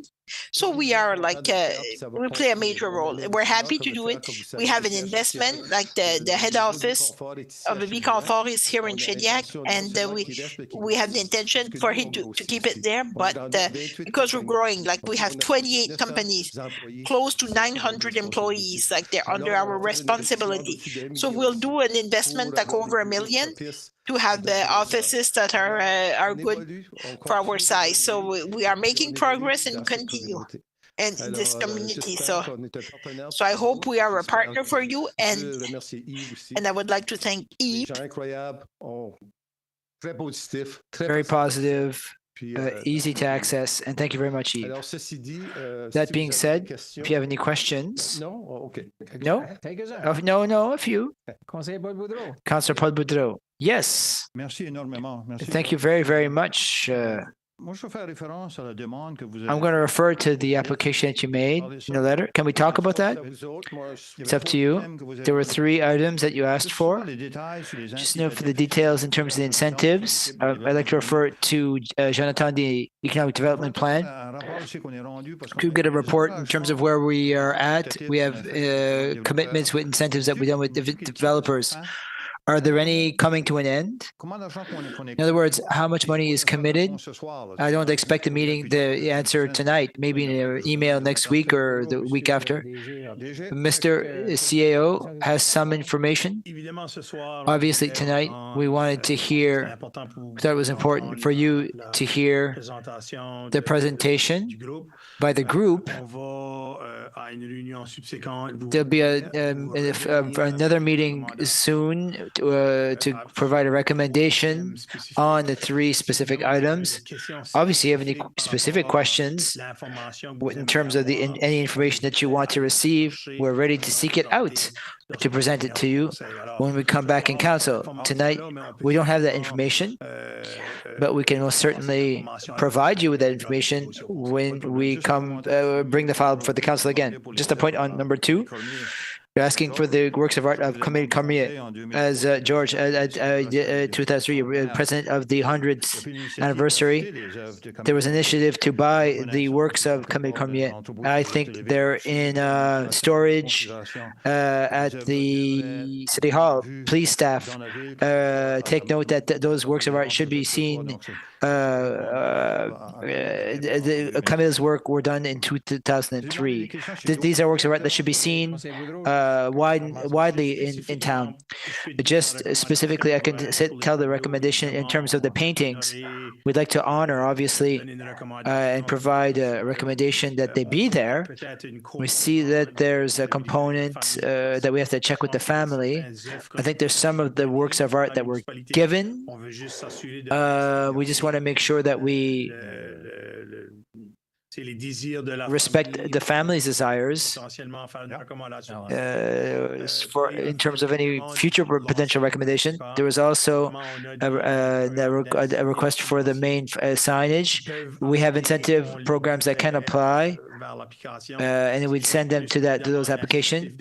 It's more the development incentive that will require a bit more reflection on your end before we can issue a more concrete recommendation. The lot that is available between 75 and Bro Bridge, it would be a very good piece of land. You're looking. We have lots of land. Not on this side of Bro Bridge, but on the other side of the Trans-Canada Highway. So we have double of the size of where we're currently building, as well as the next door land where the trailers are. Our intention, the home is our first priority. As George was saying, we want a sort of campus. We want services. We're not here to compete with those who are trying to build apartments and things like that. We want it to contribute to the well-being of residents as much as Meals on Wheels, as much as Foyer Sans Mur. There's wall-less homes. It's expanding more and more. We're really anxious to set it up here. We want to set it up here before the move, but there's too much work to be done. My people's working too hard to add additional burden on their shoulders. It's our intention to do it 1 year after the home will be in operation, as well as the daycare. The daycare is important for recruitment, but also activities for the residents. So it will be all windows, people in their wheelchairs will be there. I can already see it in my mind how it will go. I think it will be a beautiful thing. And all the stats, all the research done in terms of dementia show that where you have an encounter of young and old, it's good. And that's what we're going to create as well. We'll be the only ones in New Brunswick having done that. In the new plan for the new home, we have a section reserved for the daycare, but it won't be in competition with others in the region. It'll be only for our employees. So we have 12-hour shifts, local daycare shifts. They're done at 5 and they work until 8. We're really focused on our employees, and the hours will be based on their needs. In terms of the shifts, it will be based on the employee shifts. Yes, indeed. And we'll see at some point, maybe in the evening. There are half shifts sometimes. Sometimes the person has to go home. If we can continue into midnight and give the opportunity to the mother to visit their son during their break or something like that, it contributes to a lovely environment. For the employee, for the residents, everyone benefits, and us as well. We spend a lot of money on recruitment. This is just for Shediac. You see these numbers. Same thing as Villa de Repos. And I have 6 homes right now, and I'm building 2 more beyond this one. We're pretty active on that front. We're very proud. And I think that, and we're here in Shediac. The headquarters is here. My last comment, the town of Shediac is part of MADA, age-friendly community municipalities. There's staff in the villa that's interested in coordinating activities that you mentioned, along with our citizens. According to this Canadian census, we're the oldest town. So we're heading there myself. Lots of people come retire here, and statistics are showing it. It's great that we're a center for visitors and travelers and tourists, but it's great to see that we're bringing in another economy to the region and that we're there to support them. So it's just a continuity of the services. Thank you, Roland. Thank you, George. Thank you, Paul. Councillor McEnroy. Councillor McEnroy. Thank you. For my benefit and for the viewing public, as they say, could you just describe the differences between your Comfort Life Network organization and the Shediac group? We're basically in competition, if you want to know. The difference is that we're non-for-profit and they are for-profit, but we are private companies. So we're under a different act. So a non-for-profit act, and there's the for-profit act. So that's the only difference. The only difference is that they have a board that they pay dividends to, and we have volunteers. So we don't pay any dividends. So the money stays with the nursing home. In the organization, in the nursing home of Villa Providence or Villa du Repos, and it's reinvested. It doesn't go towards another one of Villa du Repos or Villa Providence or others in Saint Antoine, or I'm in Bathurst now. I'm pretty well in a lot of jurisdictions in the province, and we're growing. And so, but no, the money is specifically for the nursing home, and it stays to the nursing home. That I can guarantee you that. We're watched by the Act anyway. The Act states that the money has to stay within the organization. And each nursing home is an organization. Good. Thank you. Thank you. Our dividend, and we invest to increase the quality of the experience in the home. George, si tu veux. While George comes up, I just want to tell you that you're going to see when you visit this home. It's going to be at La Fine Pointe. The technology in there is incredible. We're pushing the technology to the maximum, and I'll tell you why. If you build a new home and you start from scratch, the people hasn't lived at La Villa Providence where the square footage is a lot smaller. You have 190 residents there, but the rooms are 4 feet apart. So I mean, there's not a lot of movement. You know, like they don't walk as much. This is 4 times the square footage that we're building right there now. So now we're trying to build strategies to say, well, how can we help them survive? Because they're not used to walking in such a large environment. So that's our objective. We have to find ways. Technology is one, and we're investing a lot in technology, and also just trying to be a little more modern and a little more, you know, and they're going to help us. And they know that. We started meeting with them already, telling them it's not going to be a surprise. There's going to be a lot of orientation, a lot of money put towards orientation, so that when they get there, then we'll adapt. All what I'm saying is that give me a year. You know, give me a year. Let's work together. I mean, because it's a few major projects at a time. You know. Yeah. But anyway, I just thought it was important that people understand. People outside this room, I mean, understand this distinction, because there might be some people who don't differentiate and question how non-profit are you really, when Shediac clearly is for profit. But I mean, we signed the same contracts. Like the contract that I signed with government for Maison Providence, it's the same contract as Shediac. I know. I was director of nursing home services for the province of New Brunswick. The 4 first contracts, I did them for Shediac. So I know what's in them, and I've reviewed them. So, and I mean, that's the same contract that we have, because a lot of the things that were in the contract, Shediac was there. We had to get government to say, you got to take that out. You got to put Maison Providence in. So just to tell you that we are a private company. Yes. It's just that we have the Mintra, we could have changed. We didn't want to, because we like that non-for-profit idea, because it says it's a big thing to be able to say that you're non-for-profit. Yeah, for sure. You know, you're investing. You know, we're not there for profits. Of course, we have to break even. I mean, we're not there to do deficits, because we are a private company. We can go bankrupt. So we have to manage well, but at the same time, we have to invest. Like the nursing home. The nursing home is going to come from the profits, the first year profits that we're going to do. I'm expecting to do a little bit of profit the first year. So, great. All right. Thanks again. Thank you, Councillor McEnroy. Conseiller Peterborough. Merci et félicitations. Thank you and congratulations for your great vision. It's really great to see what you want to do in Shediac.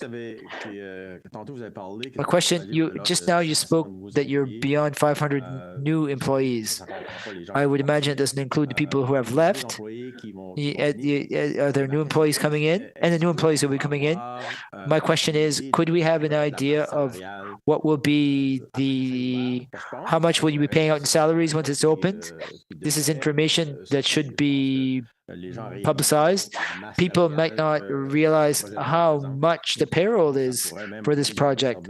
It might bring in some new services to Shediac. Are you ready to reveal your payroll that this could lead? Well, I can give you just some overall results. QP just negotiated a great contract, and we're pleased. We've always supported the union. We've always said that they weren't properly treated since COVID and even before. So the contract that they just signed, we're there to support it. I think all care homes are really proud. We've always supported them. I think that it puts them in a good position, especially for the people that we're going to be recruiting. The people that will be recruiting with the apartments that we have here. It's not subsidized, it's not affordable, but with the new salaries, we expect that the people that were being recruited will have enough money to buy an apartment, to pay for the apartment. It's within the 30-40% of their gross salary.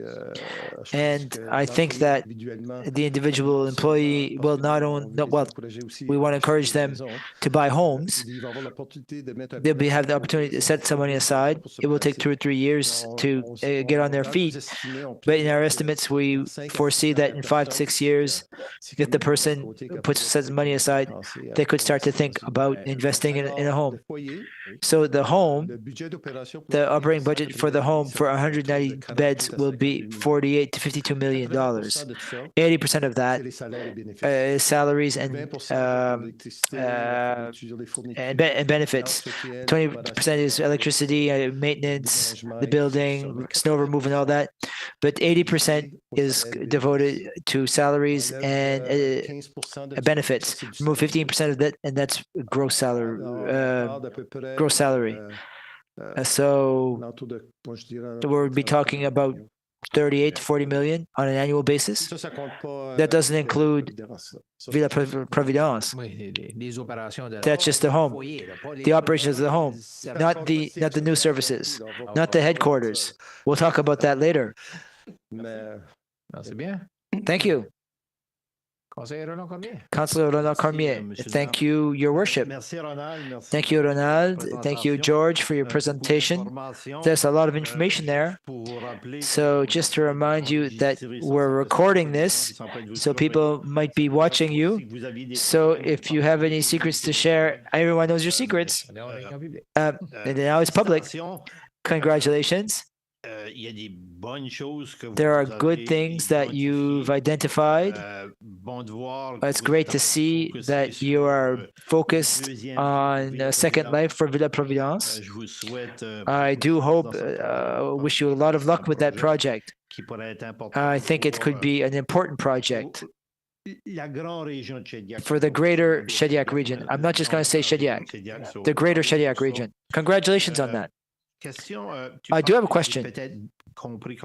Maybe I've understood, but daycare for the employees. Congratulations. If you're looking for another board at Uni in Caraquet, we've had daycare for employees there for about 20 years. We see that it's great for retention. Men think a bit less, but mothers, we should think a bit more, but mothers think of it much more in terms of daycare services. It's great that you're looking into it. I think it's a win-win. Congratulations. politicien tout d'un coup. As I'm speaking as a politician now on a file that our citizens talk to us about. I know that it's a regional issue. I hear about it. I've never been able to know the real story here, so I'm going to try. And if you don't want to answer, that is fine. I'd be surprised that you don't know the answer. Well, I have tried to get it. I've had different versions run, so I don't know which one's the right one. Between you and George, I know that you can settle the question. Go ahead. Villa Providence, your organizations, the apartments behind, for example. And we hear it's not up to us to decide who will be the residents there. Those are your apartments. We don't own them. But we do hear on the street that I wasn't able to get an apartment there. And I meet the criteria, I qualify. I have the age and all that. Now they're taking employees for newcomer employees. We have to accommodate them somewhere. Is it a blanket? If you need 50 units, you give it to them, and then you exclude citizens of Shediac who have paid taxes over the past 40 years. Do you have a mission statement on that front? At the end of your question, I see why you said it was political. It's subsidized and affordable housing. There's a waiting list, or we follow the waiting list. What happened, it's not in huge numbers.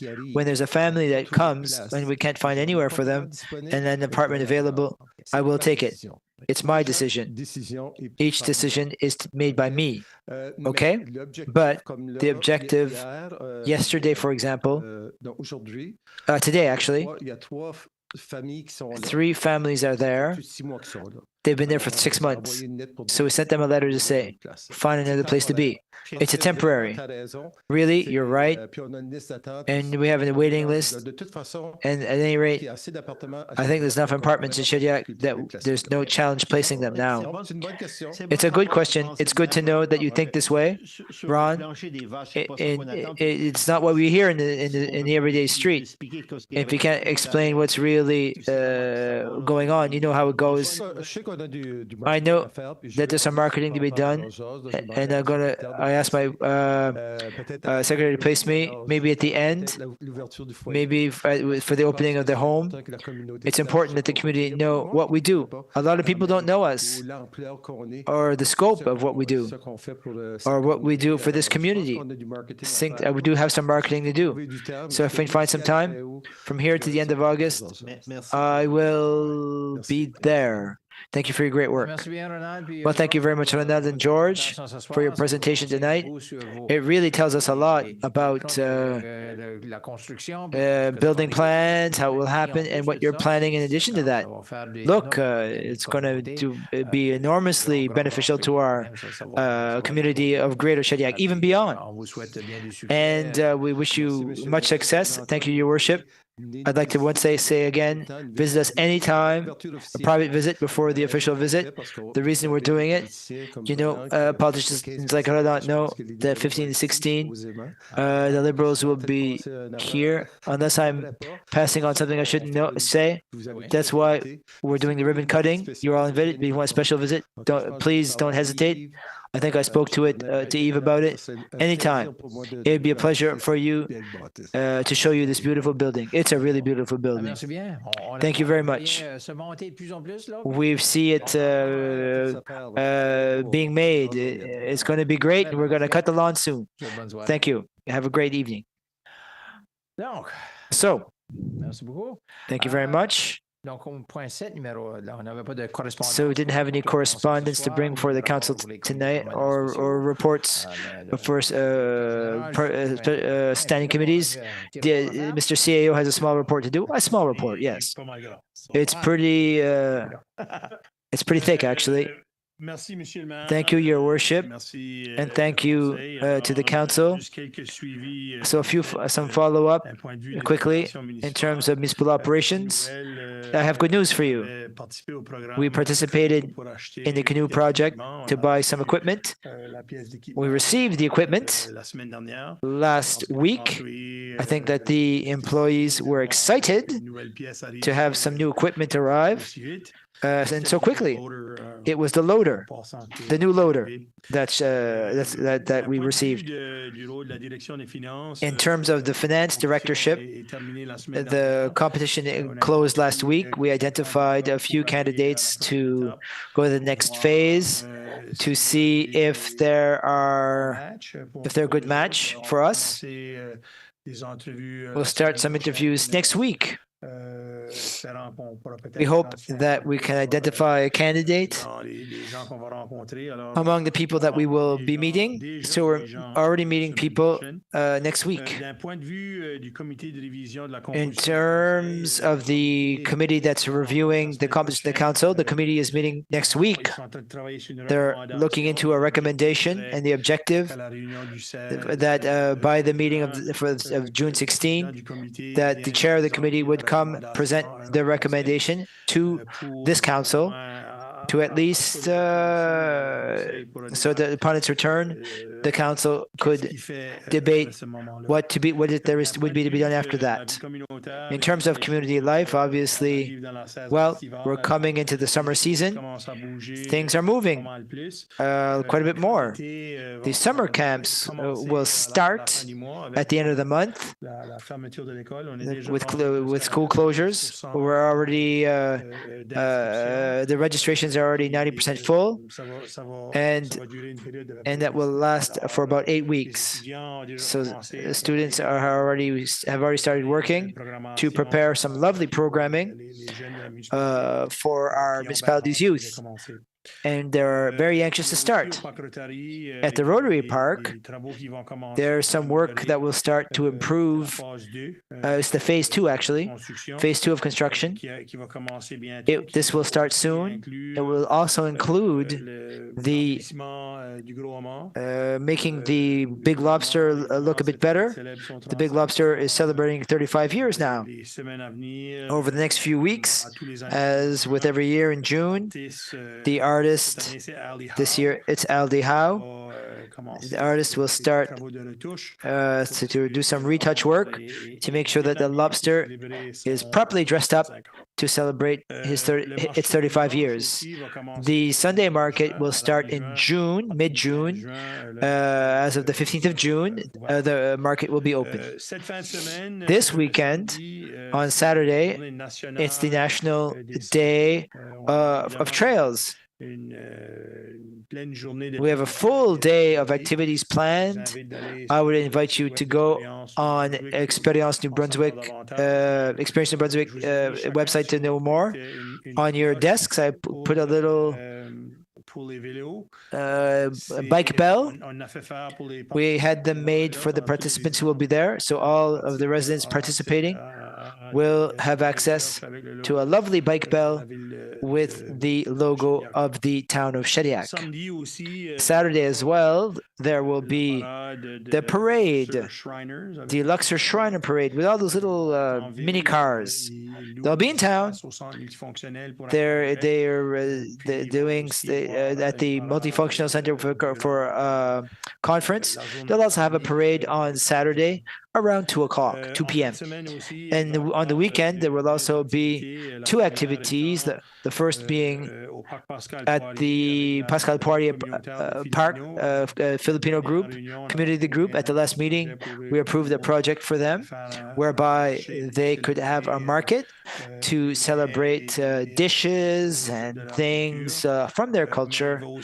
But there will also be an unveiling of the Flying Boats Historical Society mural in the afternoon. We received an application this afternoon to see if we could perhaps close the street during the unveiling. The application came rather late. If we're going to see if we have the ability or the labor to do it, to close it. Usually it would come to council before then. At this point, it's a question of labor. We don't have the answer. So yet, if ever the council wants to make a resolution, I wouldn't want that the organization think that it's a fait accompli. We're analyzing things right now to see if we have the internal capacity to do so. We have committed to other activities this weekend, after all. The last thing, in my report last week, it was my privilege to participate in the annual conference of the Canadian Association of Municipal Administrators. I sit on the board since last year. This is an interesting thing about the Canadian Association. The headquarters is in New Brunswick. It is rare to see a national association do this. Often it's Ottawa, or it's in a more central location. Formerly, the association was based in such a place, but 25 years ago, the association really needed some help, some financial help, some governance help, and the town of Fredericton. The town of Fredericton helped them a lot, helped that association a lot to get back on its feet, and the headquarters is permanently in Fredericton. At any rate, was just to give you that little bit of history, but it was my privilege to participate in that.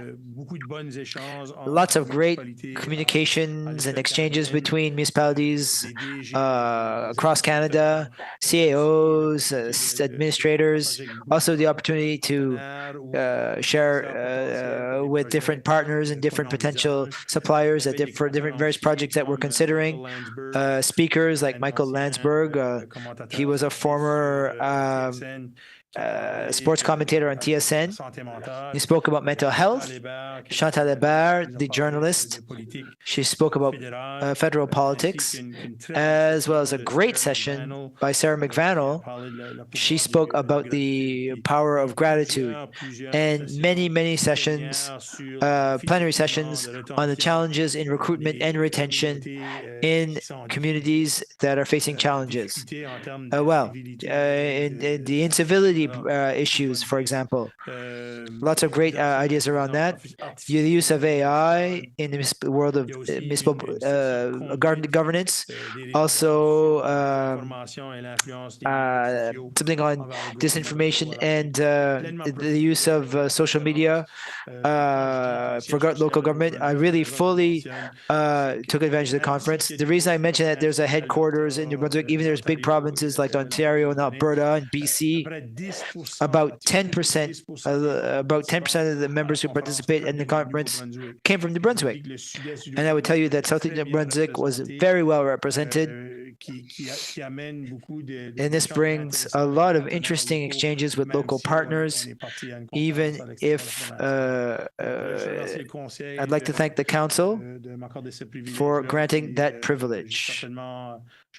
I fully took advantage of it. That's my report. Merci bien. Intéressant. Ma cloche. Ah, ça, c'est ma cloche. OK. Je voyais que je n'avais pas. Ça dérange pas. Donc, merci, M. DG. Est-ce que les membres du Conseil avaient des questions? CEO, does the council members have any question items in the report?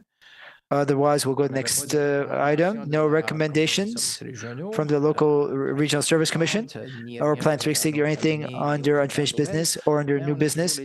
But we always have requests for information from council members. So if there's anything that we haven't already discussed, it's a moment to ask those questions if you were to have any. Councillor Paul Boudreau. Yes, Yves. Just a bit of an update, please. The Intergenerational Center. This stage phase 4, I think that we've already gone past the deadline for 3 months. We're looking for an update. I can do some follow-up. I don't have the answer tonight, no problem, but I know that the consultants are still working They're working with the the information that they're requesting. I can certainly come back to you on that. I spoke to the director a few weeks ago in terms of the component, the community aspect, the fundraising, etc. I also had some great discussions with a potential partner on that at the conference last week. But I can make a more condensed report next meeting. You saw the villa next just now in the high school. It's really looking good for our tax base. I'm anxious to see that report. That's all for me. Councillor Boudreau, Councillor Cormier. Thank you, Your Worship. At the last meeting, Councillor Bro spoke about signs, and I spoke about two different signs. The first signs for the Big Lobster, you said that you would be circulating photos. Will we be seeing that soon, Your Worship? And I'll ask the other question after. Mr. Director of Communications, Mr. Clerk, I have a note, billboard sent to Council. I'm sorry, I made a mistake. I showed it to Councillor Bro directly on my computer, but it completely slipped my mind, and I was finalizing today, but tomorrow I can send you that. Is there a timeline on the motion that from a year ago to identify the territories of the new part of Shediac? I know that you explained that there'd take a little bit longer, that we have to get some land and etc. Do we have a timeline? For now, no. However, it's one of the priority files after this one. We really need to work on it, either with a local company or companies in Southeast New Brunswick to do so. I also saw that some municipalities proceeded to be able to move more quickly on this project. Well, I'll ask the question again in 2 weeks. You can ask a question. Is there other information or an update? Great. Councillor Patricia Bourque-Chevalier. Thank you, Your Worship. I was looking at the strategic plan where they talk about Pascal Poirier House. I had received a call last week regarding the house. I explained to the citizen where we are at with that, but he highlighted that the museum sign is still in front of the house.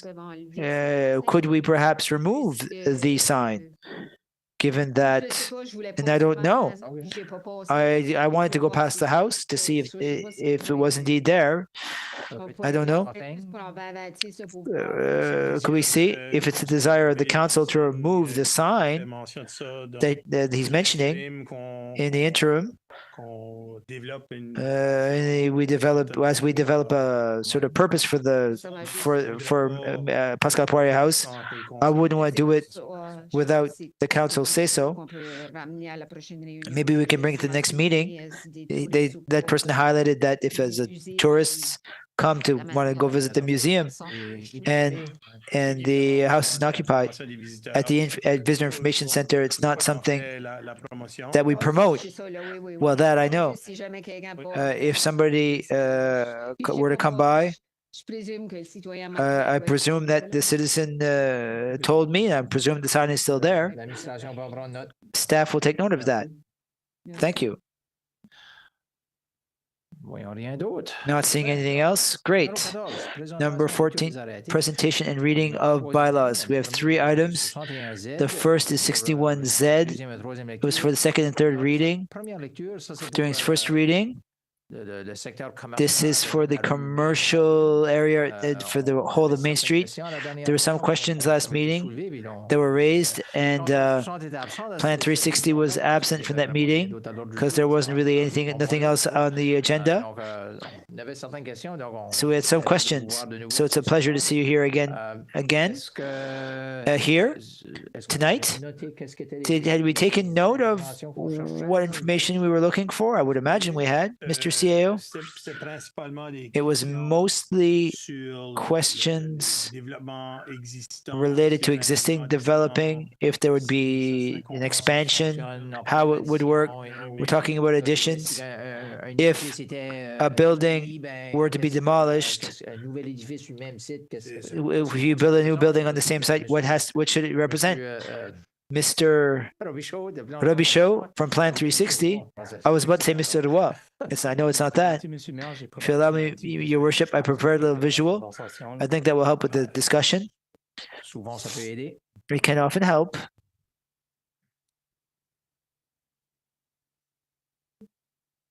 OK. Puis au niveau d'un, je vais peut-être commencer à répondre au niveau d'un bâtiment. In terms of an existing building, if it's demolished, the regulation would apply. If they have residential on the ground floor, you have to make sure that the council properly understand what the modifications are. Glenn showed this. I think Guillaume showed this in the public hearing. So it's just to say what it means. Let's say it would represent like a 3-story building with a cross, and you see like the car here. So we see this picture here, but today the regulation asks for the first story to be completely commercial. So that's what they're requiring to. So the proposed modification. So what they're saying, you still need to have like a commercial on the first floor, and it has to be facing the street.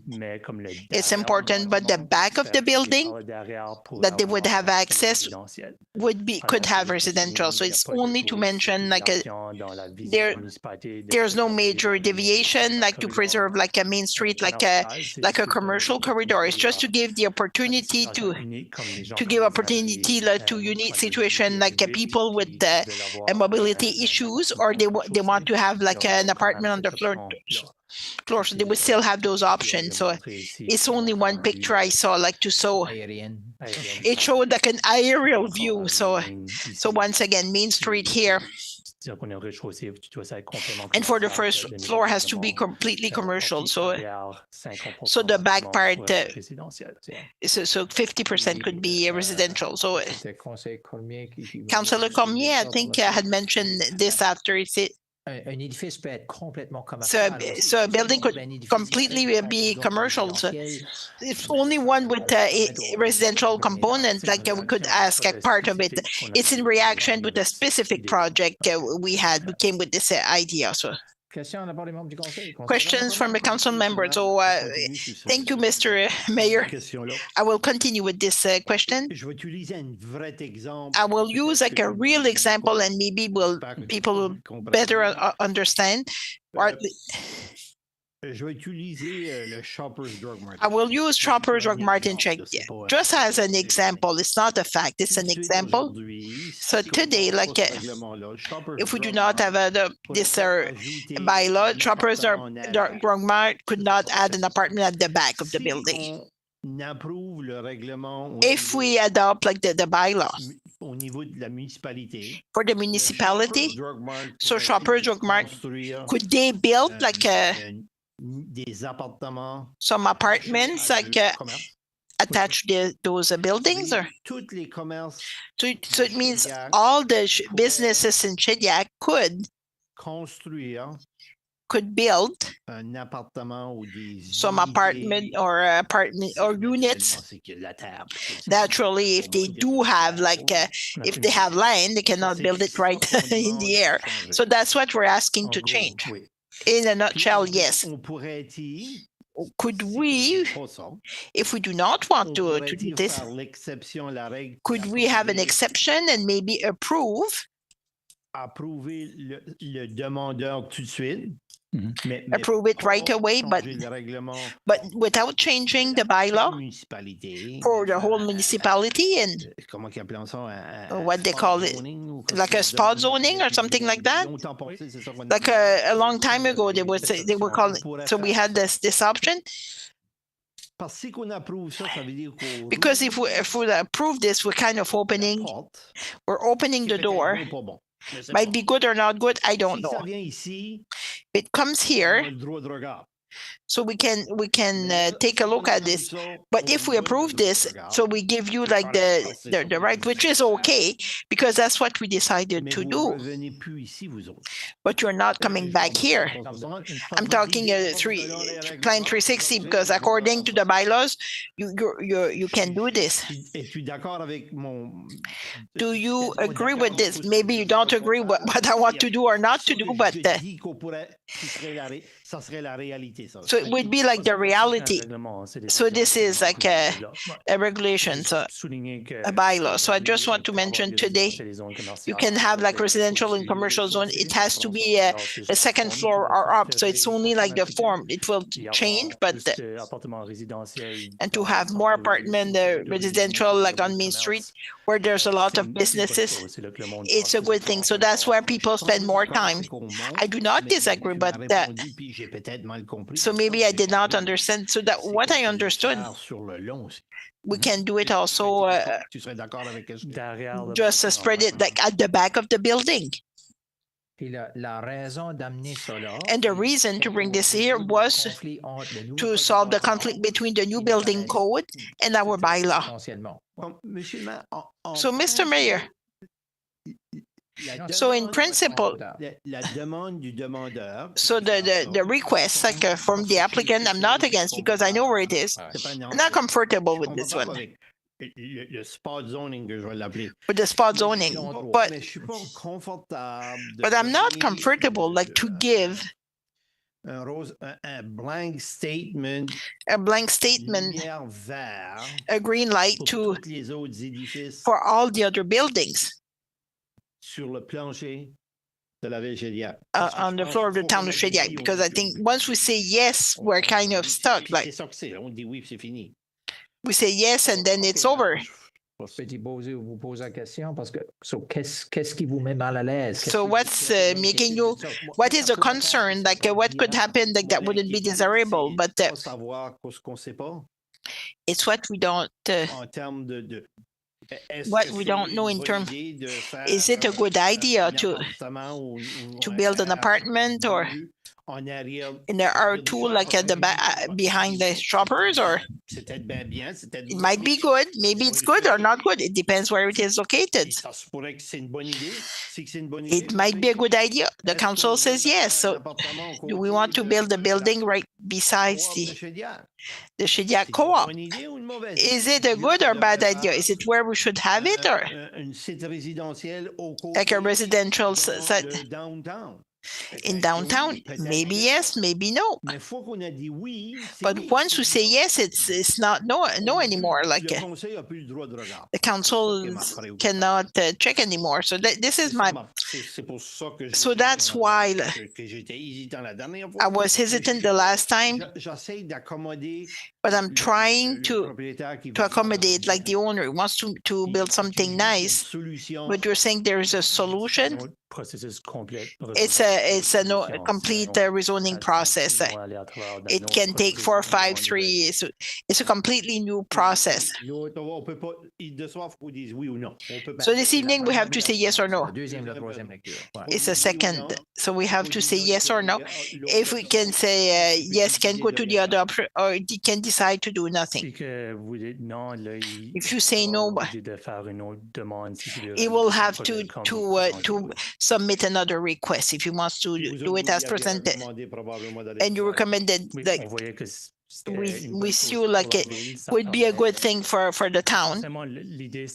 Essentially, like the idea, if you have 2 or 3 story, like a smaller building would be almost impossible to build because they needed like an elevator. So it makes those projects would not be able to do. But so it kind of forced like the big buildings on Main Street. If you wanted like a mixed use of, so with this option, then they can have 2 or 3 story building like 12, 14 units, as we saw like with the previous project, while having like a residential unit like right on the first floor. So my concern is not like the new building.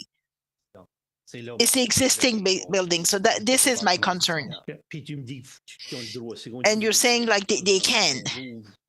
I mean, we're kind of opening. They will do it or not do it. Well, I can see like the concern, the Councillor Cormier, but in 3-4 years from now, with similar requests, we see the council saying once we start saying yes, like for one spot, one place, how can you say no to someone else? Because it's not different, except it's a different. You're kind of creating a precedent, like for another place. Maybe it's not good. Like there's not enough like land, or you cannot build an apartment building like 3 square feet. Like it's different. So you need. We're talking about future, so it's hard to say what will happen in the future, but at least we can get those clarifications. Councillor Janice Cormier, thank you, Mr. Mayor. If we go forward with this bylaw, does it guarantee people would do it will for apartments, for mobility issues, or could be anyone? So we did not clarify. It needs to be like for mobility issues. It's under the assumption. That's why they recommend. See, we cannot guarantee, because if it's mobility issue, I will support it. But if we can, we're taking a decision. We did not study like the impact it could have like on Main Street, but I will not support it because I think it's a major decision to get without cheating, like what it would look like for the town, like in 5, 10 years, 15 years. Councillor Patricia Bourcheval, thank you, Mr. One of my questions was if it was absolutely like for mobility issues, it not necessarily. It's not part of the bad law. Would it be possible to could write it this way? But the bylaw presented to the council is not written for this. Essentially, it would be part of the process to make a modification. So Roland mentioned, Councillor Cormier, concerning it's not only on a new building, so we could Co-op could make like an extension. Rossi could make it just for one apartment, like a. It's not my building.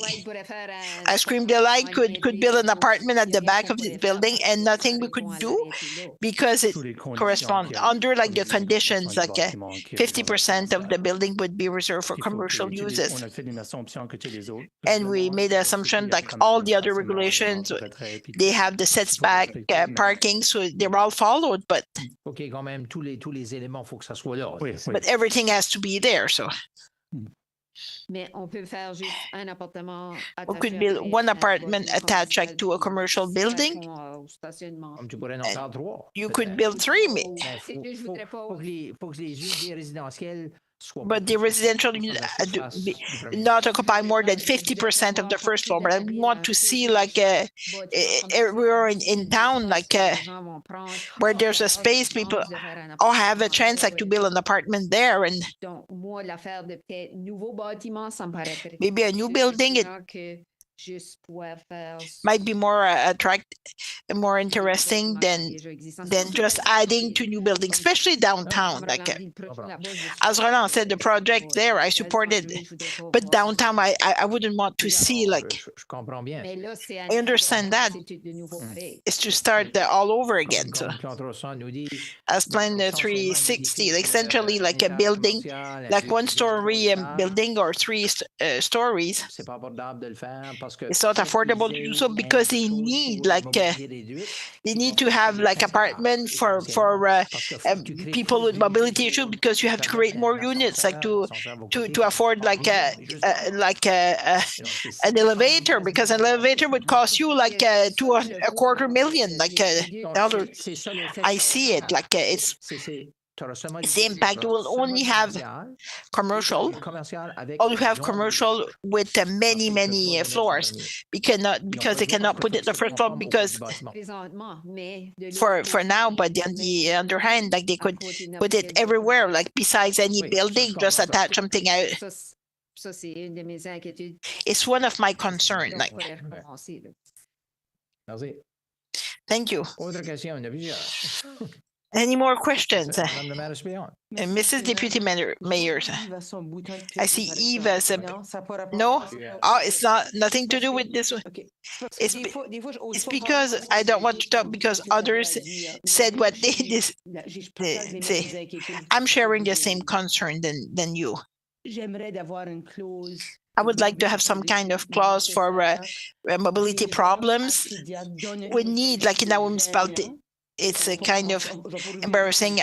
I don't want to open like a can of worms. It's kind of, we almost have none. Like, people cannot get in our businesses. Like, and I think it's difficult to see like we would accept like for existing building. And I'm not talking about Shopper. I'm talking about Rossi. It's because I see it on Main Street. Like, I know. Keep like downtown does something different, like with reduced mobility. Like, can we add like? I'm not comfortable, like just to. I agree with you, like. Mainly the question I asked to Phil. Usually you can modify the bylaw like before its third reading, but we did not do it yet. Would it be possible like to add a line saying, well, so the unit at the first floor be limited like for two people with mobility issues. Say if there's no elevator, if you have an elevator, well, it opens like the other floors, but because there's no because there's no elevator, like it's something to allow like units for mobility issues, but I think if it's to deny the request, let me come back like with a more specific answer, and then I will be able to clarify like if it's with the mobility issues that is the sticking point. Any other question? Councillor Joël Després. Anything else? And we say it's limited like to people with mobility issues, so who will be policing this? And I feel it comes up to the same concern as the other councillors, that they can start building apartments wherever they want. Even if they do it like for someone with mobility issues, it doesn't mean like it's for people with mobility issues. I think you should get more information and come back to us. Peter Burr. Thank you, Mr.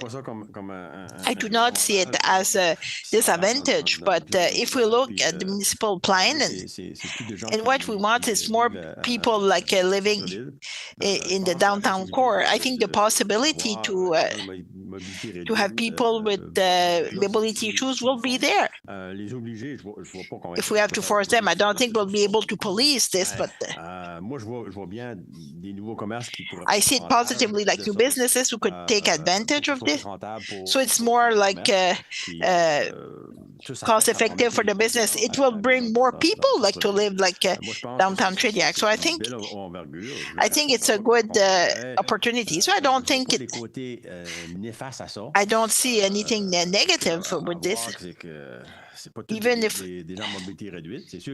it's not all people with mobility issues, but if we offer them to people with mobilities, they will accept it. But I see it quite positively. Like if you want to bring people in downtown, in the core downtown, and to and to put them at 50% at the back, I think for new businesses, I think it will help them to make their business more cost effective, but I do not see it as something negative for downtown, because that's what we want. We want to encourage people to move downtown. It's a good way of doing this. I think it's a good choice, and I don't think we should restrict it to do this one. As long as it's within the limits of downtown, I think it's positive to bring people to live downtown. So. Mr. Robichaud, I just want to clarify, as a criteria, when we develop the downtown, the building needs at least to be 2-story. If you build an addition, let's say, you would need to have 2-story minimums. It wouldn't be just a small extension. I think it's something important to mention. If the building is a mix of commercial and residential, minimum 2. Every time you have a building in the downtown core, you need 2-story for new constructions only. Existing buildings that have been there for 40 years, if they're not compliant, well, that's allowed, it's grandfathered. So right now,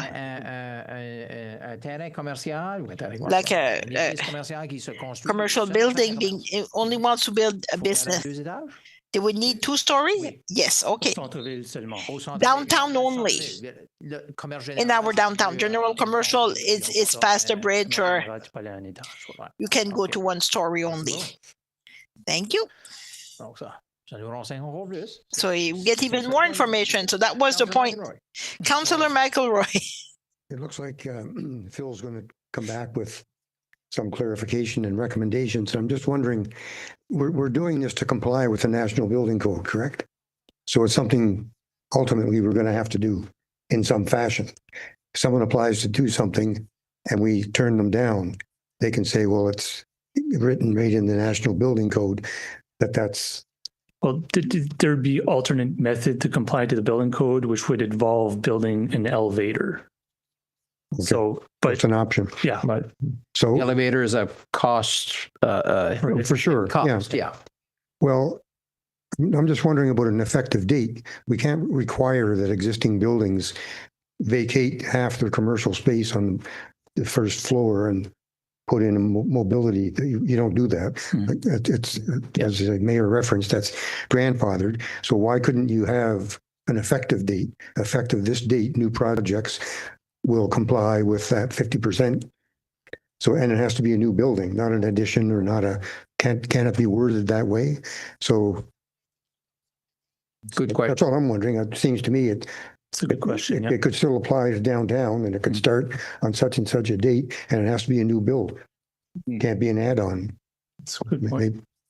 So just maybe you can think about. Research that part of the question anyway. Sounds good.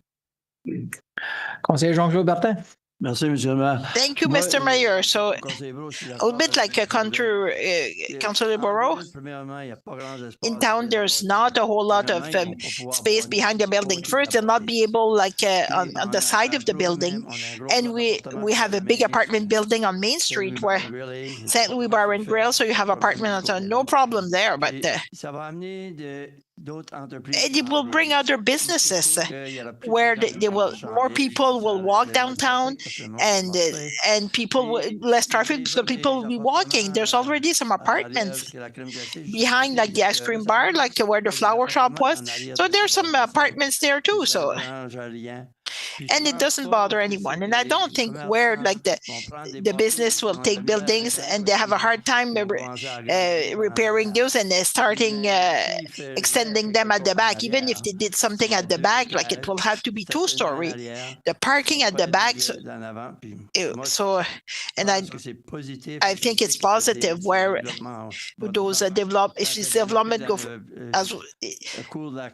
if we develop also in the co-op, if they want to do something, would probably be an apartment building that would go there, not something like that. behind the co-op or on the side. You can't even expand or do anything. There's no point, there's no room to move there. I don't see why we're afraid of what will happen behind buildings, but we should be fixing the front of buildings so they look better. I think it's a great idea to go forward with this project. Thank you. So look, we've been talking about this question and quite a few times. Councillor Cormier allowed, if we want to, if is there a desire or a need to have Mr. Robichaud Plan 360 to do a bit more research and bring some more details, can we table the motion to bring it forth? Basically, it would give him time to do that.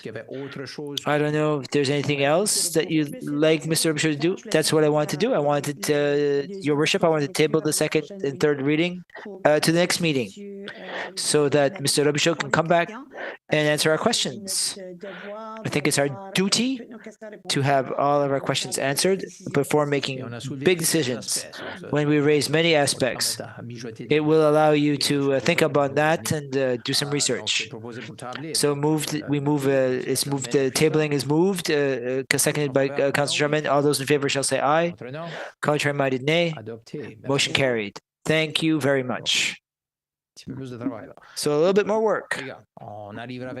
And we'll come up with a better product at the end. It's fine. So the bylaw, well, is 62Z. It modifies the municipal plan. It's basically here for the new school that was announced. It was for the first and second reading. Would somebody like to move it? Councillor Janice Cormier. Thank you, Your Worship. Be it resolved that a bylaw titled Z-14-44-61Z, a bylaw amending the town of Shediac's zoning bylaws be authorized, and that it be read by its title, and I so move. Read by Councillor Janice Cormier, seconded by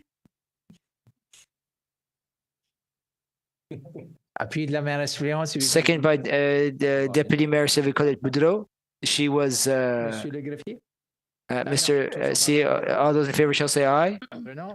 As contrary minded, nay. Motion carried. Mr. Bylaw Z-14-44-62Z, a bylaw modifying the zoning bylaw number Z-14-44- of the town of Shediac.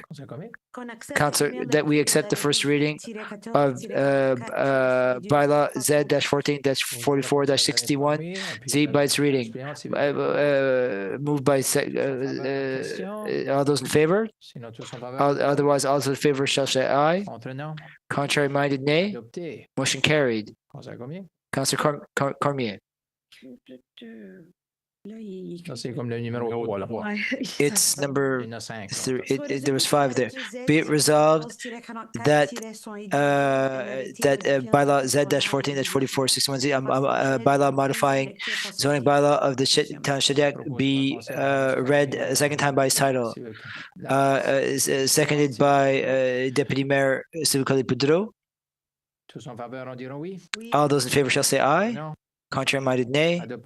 Motion carried. Mr. Clerk, bylaw Z-14-44-62Z, bylaw modifying the zoning bylaw Z-14-44 of the town of Shediac.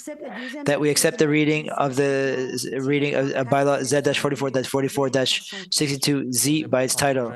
Moved by Councillor Janice Cormier, seconded by Deputy Mayor Sylvie Colette Boudreau. All those in favor shall say aye. Contrary minded, nay. Motion carried.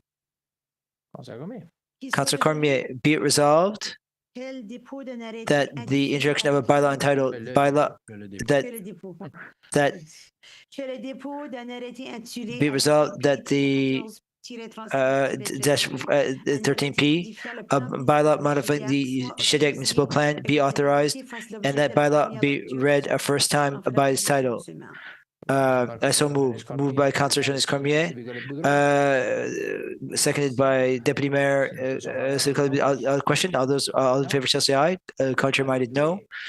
Motion carried. Mr. Clerk, I have to change pages.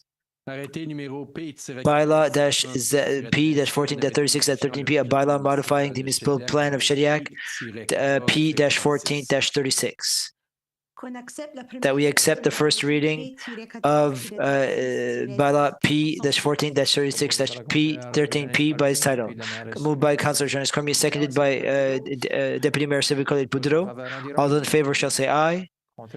Contrary-minded, nay. Motion carried. Number 7. Be it resolved that the bylaw entitled Z-14-36-13P, a bylaw modifying the municipal plan, be read a second time by its title. I so move. Moved by Councillor Jonas Cormier, seconded by Deputy Mayor. All those in favor shall say aye. Contrary-minded, nay. Motion carried. Mr. Clerk, bylaw P-36-13P, a bylaw modifying the town of Shediac's municipal plan, P-14-36, that we accept the second reading of the bylaw P-14-36-13P by its title.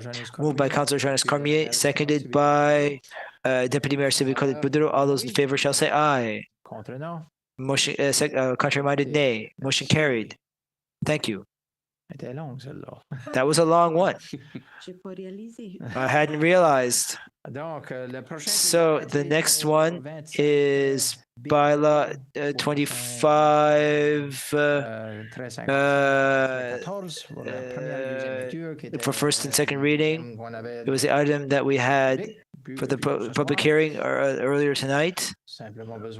I simply need a motion to start that process if it is your desire. Councillor Joël Dupré, 14.3, bylaw 25-BEO-55-14, first and second reading. Be it resolved that the introduction of a bylaw entitled bylaw 25-BEO-55-14, a bylaw amending the Beaubassin West Rural Plan number 16 BEO 05-055 of the town of Shediac, be approved and read a first time by its title. Moved by Councillor Joël Dupré, seconded by Councillor Jean-Claude Bertin. Any questions on that one? If you have any questions, it is the same item. We last the questions during the public hearing, but if you have any others, I'm offering you all the opportunity. Otherwise, all those in favor shall say aye. Contrary-minded, nay. No. One no. Councillor Jonas Cormier. Motion carried. Mr. Clerk, bylaw 25-BEO-55-14, a bylaw modifying the Beaubassin West Rural Plan number 16 BEO-055 of the town of Shediac. That we accept the first reading of the bylaw is 25-BEO-55-14 by title, moved by Councillor Joël Dupré, seconded by Councillor Jean-Claude Bertin. Questions? Councillor Patricia Brooke-Chevary. When we heard the people speak to this one, we discussed that they didn't own the land and that there was a right of way. They were just waiting for that information. Until we do the third reading. These are just the first two tonight. I don't know, Paul. Elle venait de loin, celle-là. Elle vient d'Ottawa, je pense. I think she's coming from Ottawa. Okay.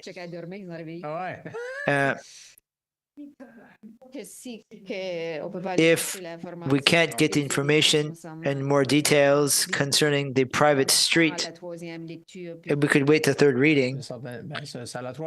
It's at third reading where it will pass or not. I'd like to get the information. I know that there was a legal document that was signed in 2023. What happens if ever you can accept the first one and table the second. We can table this one, that's possible. Or we can adopt it and give directive to staff in Plan 360. The questions raised during the public hearing, can we get those details? For some, it was more of a legal question. It's not really Plan 360's area of expertise, but if we can be more aware of what we can do in terms of a right of way and how it works, Mr. CAO, we can certainly seek out that information just to clarify that we're not on the second reading. It's just a resolution to accept first reading. So my recommendation would be, if you want to table it, accept this one and then table it to have some more information.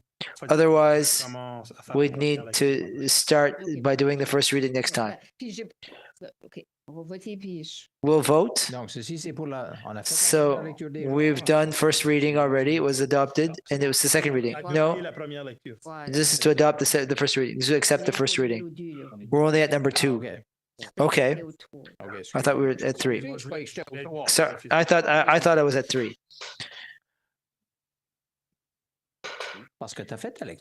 You had done the reading, yes, but it hasn't been accepted yet. For the number 2, but there's 1, 2, 3, 4. It's resolution 2. So we did the reading of the first one. Now we have to accept the first reading and the block that we were calling the second block for the second motion, but we're not at the second reading yet. There's 4 motions and we're at up to motion number 2. Thank you. Madam Deputy Mayor, you have a question? Oh, you pressed your button. Well, yes, but I realized they have to wait for us to vote first. Then I can ask my question afterwards. Do you want to table? No, I don't want to table it. I don't have a motion to table. Well, I'll ask the question. I will ask the question that I have.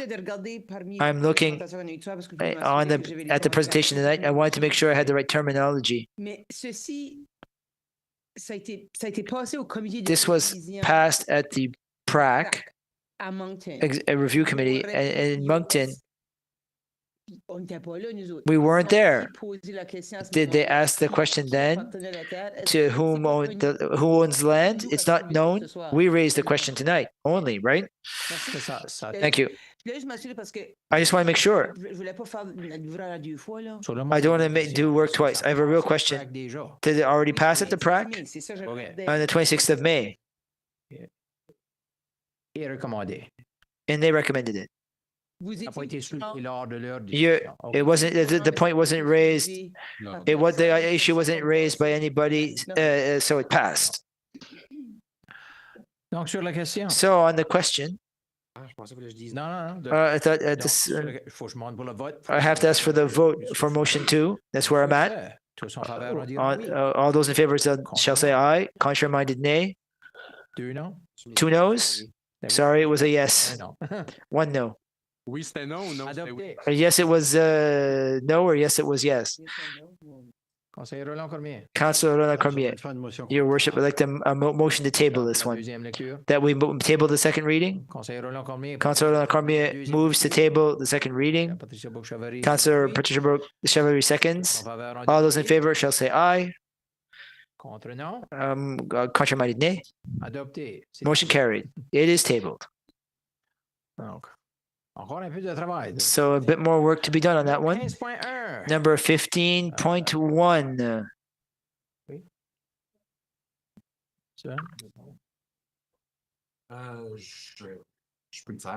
I can do it. There's no difference. Makes no difference. 15.1. 15.1 is the Lobster Festival, of course. Every year, May, June, they send us its requests for the summer edition of the festival. Street closures, permissions to close, exemption from the bylaw for the prevention of excessive noise after 11 o'clock. You've received a letter that we translated in English. Do you have any questions about that request on the part of the Lobster Festival? We can answer your questions. It is the traditional, it's a rather traditional request. Councilor Patricia Cheveri, would like to read it? Be it resolved that the Municipal Council grant the special permissions requested by the Shediac Lobster Festival regarding temporary signs, the closure of certain streets, and exemption from the bylaw relating to the prevention of excessive noise for the 2025 edition. I so move, Your Worship. Moved by Councillor Patricia Cheveri, seconded by Deputy Mayor Sylvie Collet-Boudreau. But you have a question. I have a question. Don't shoot the messenger. So don't shoot the messenger. I'm asking the question. I'm looking at the people on the festival committee. Do we still offer local residents the incentives, free tickets and such, if they came to the municipality? This is something that I'll allow you to ask the question and be able to ask on their own time, answer on their own time. Nothing to do with the motion. This is about the closure of street. We're talking about stopping excessive noise. Tickets is not related to excessive noise. I don't think so. The residents around and your mic is off. As I said, you've asked your question. The two directors heard your question. It's not related to the motion. That's fine. There's no problem. But we can check. Councillor Paul-Boudreau. With this approval to close the streets, are there more strict procedures now that with everything going on, with the events that have happened in other communities where people are taking vehicles and committing acts of terrorism? Does staff plan something to prevent such things? I can tell you that we receive more training. We need more information, but the province has already taken up a leadership position where they call a meeting. It will take place next week to talk about that situation, the same one that happened in BC during an event. I don't have an answer for you right now, but I know that we will be in compliance with any regulations that should come up. But I think there's some specific things to learn based on what the province will be sharing with us next week. And if we have to adapt to that in community life, we will certainly impose certain criteria and make sure that people's safety is. It's nothing to add to the motion. They will be following the regulations. They have to be in compliance. Mr. Clerk, let's not forget that when organizations make requests to the town of Shediac, there's a protocol to be followed in terms of safety when the streets are closed, to make sure that when they shut the street, they ensure traffic. It's an additional step. It's a great point that you're raising, Councillor Boudreau. Thank you. So on that, all those in favor shall say aye. Contrary-minded, nay. Motion carried. Actually, there was a workshop at the Canadian Federation of Municipalities speaking about that, the safety measures during events, after those tragic events in Vancouver. So there's no appointments to committees. Our next meeting will be held on June 16, 2025, same time, same place. Councillor Jean-Marie Godin moves that we adjourn. Thank you very much. Stay close.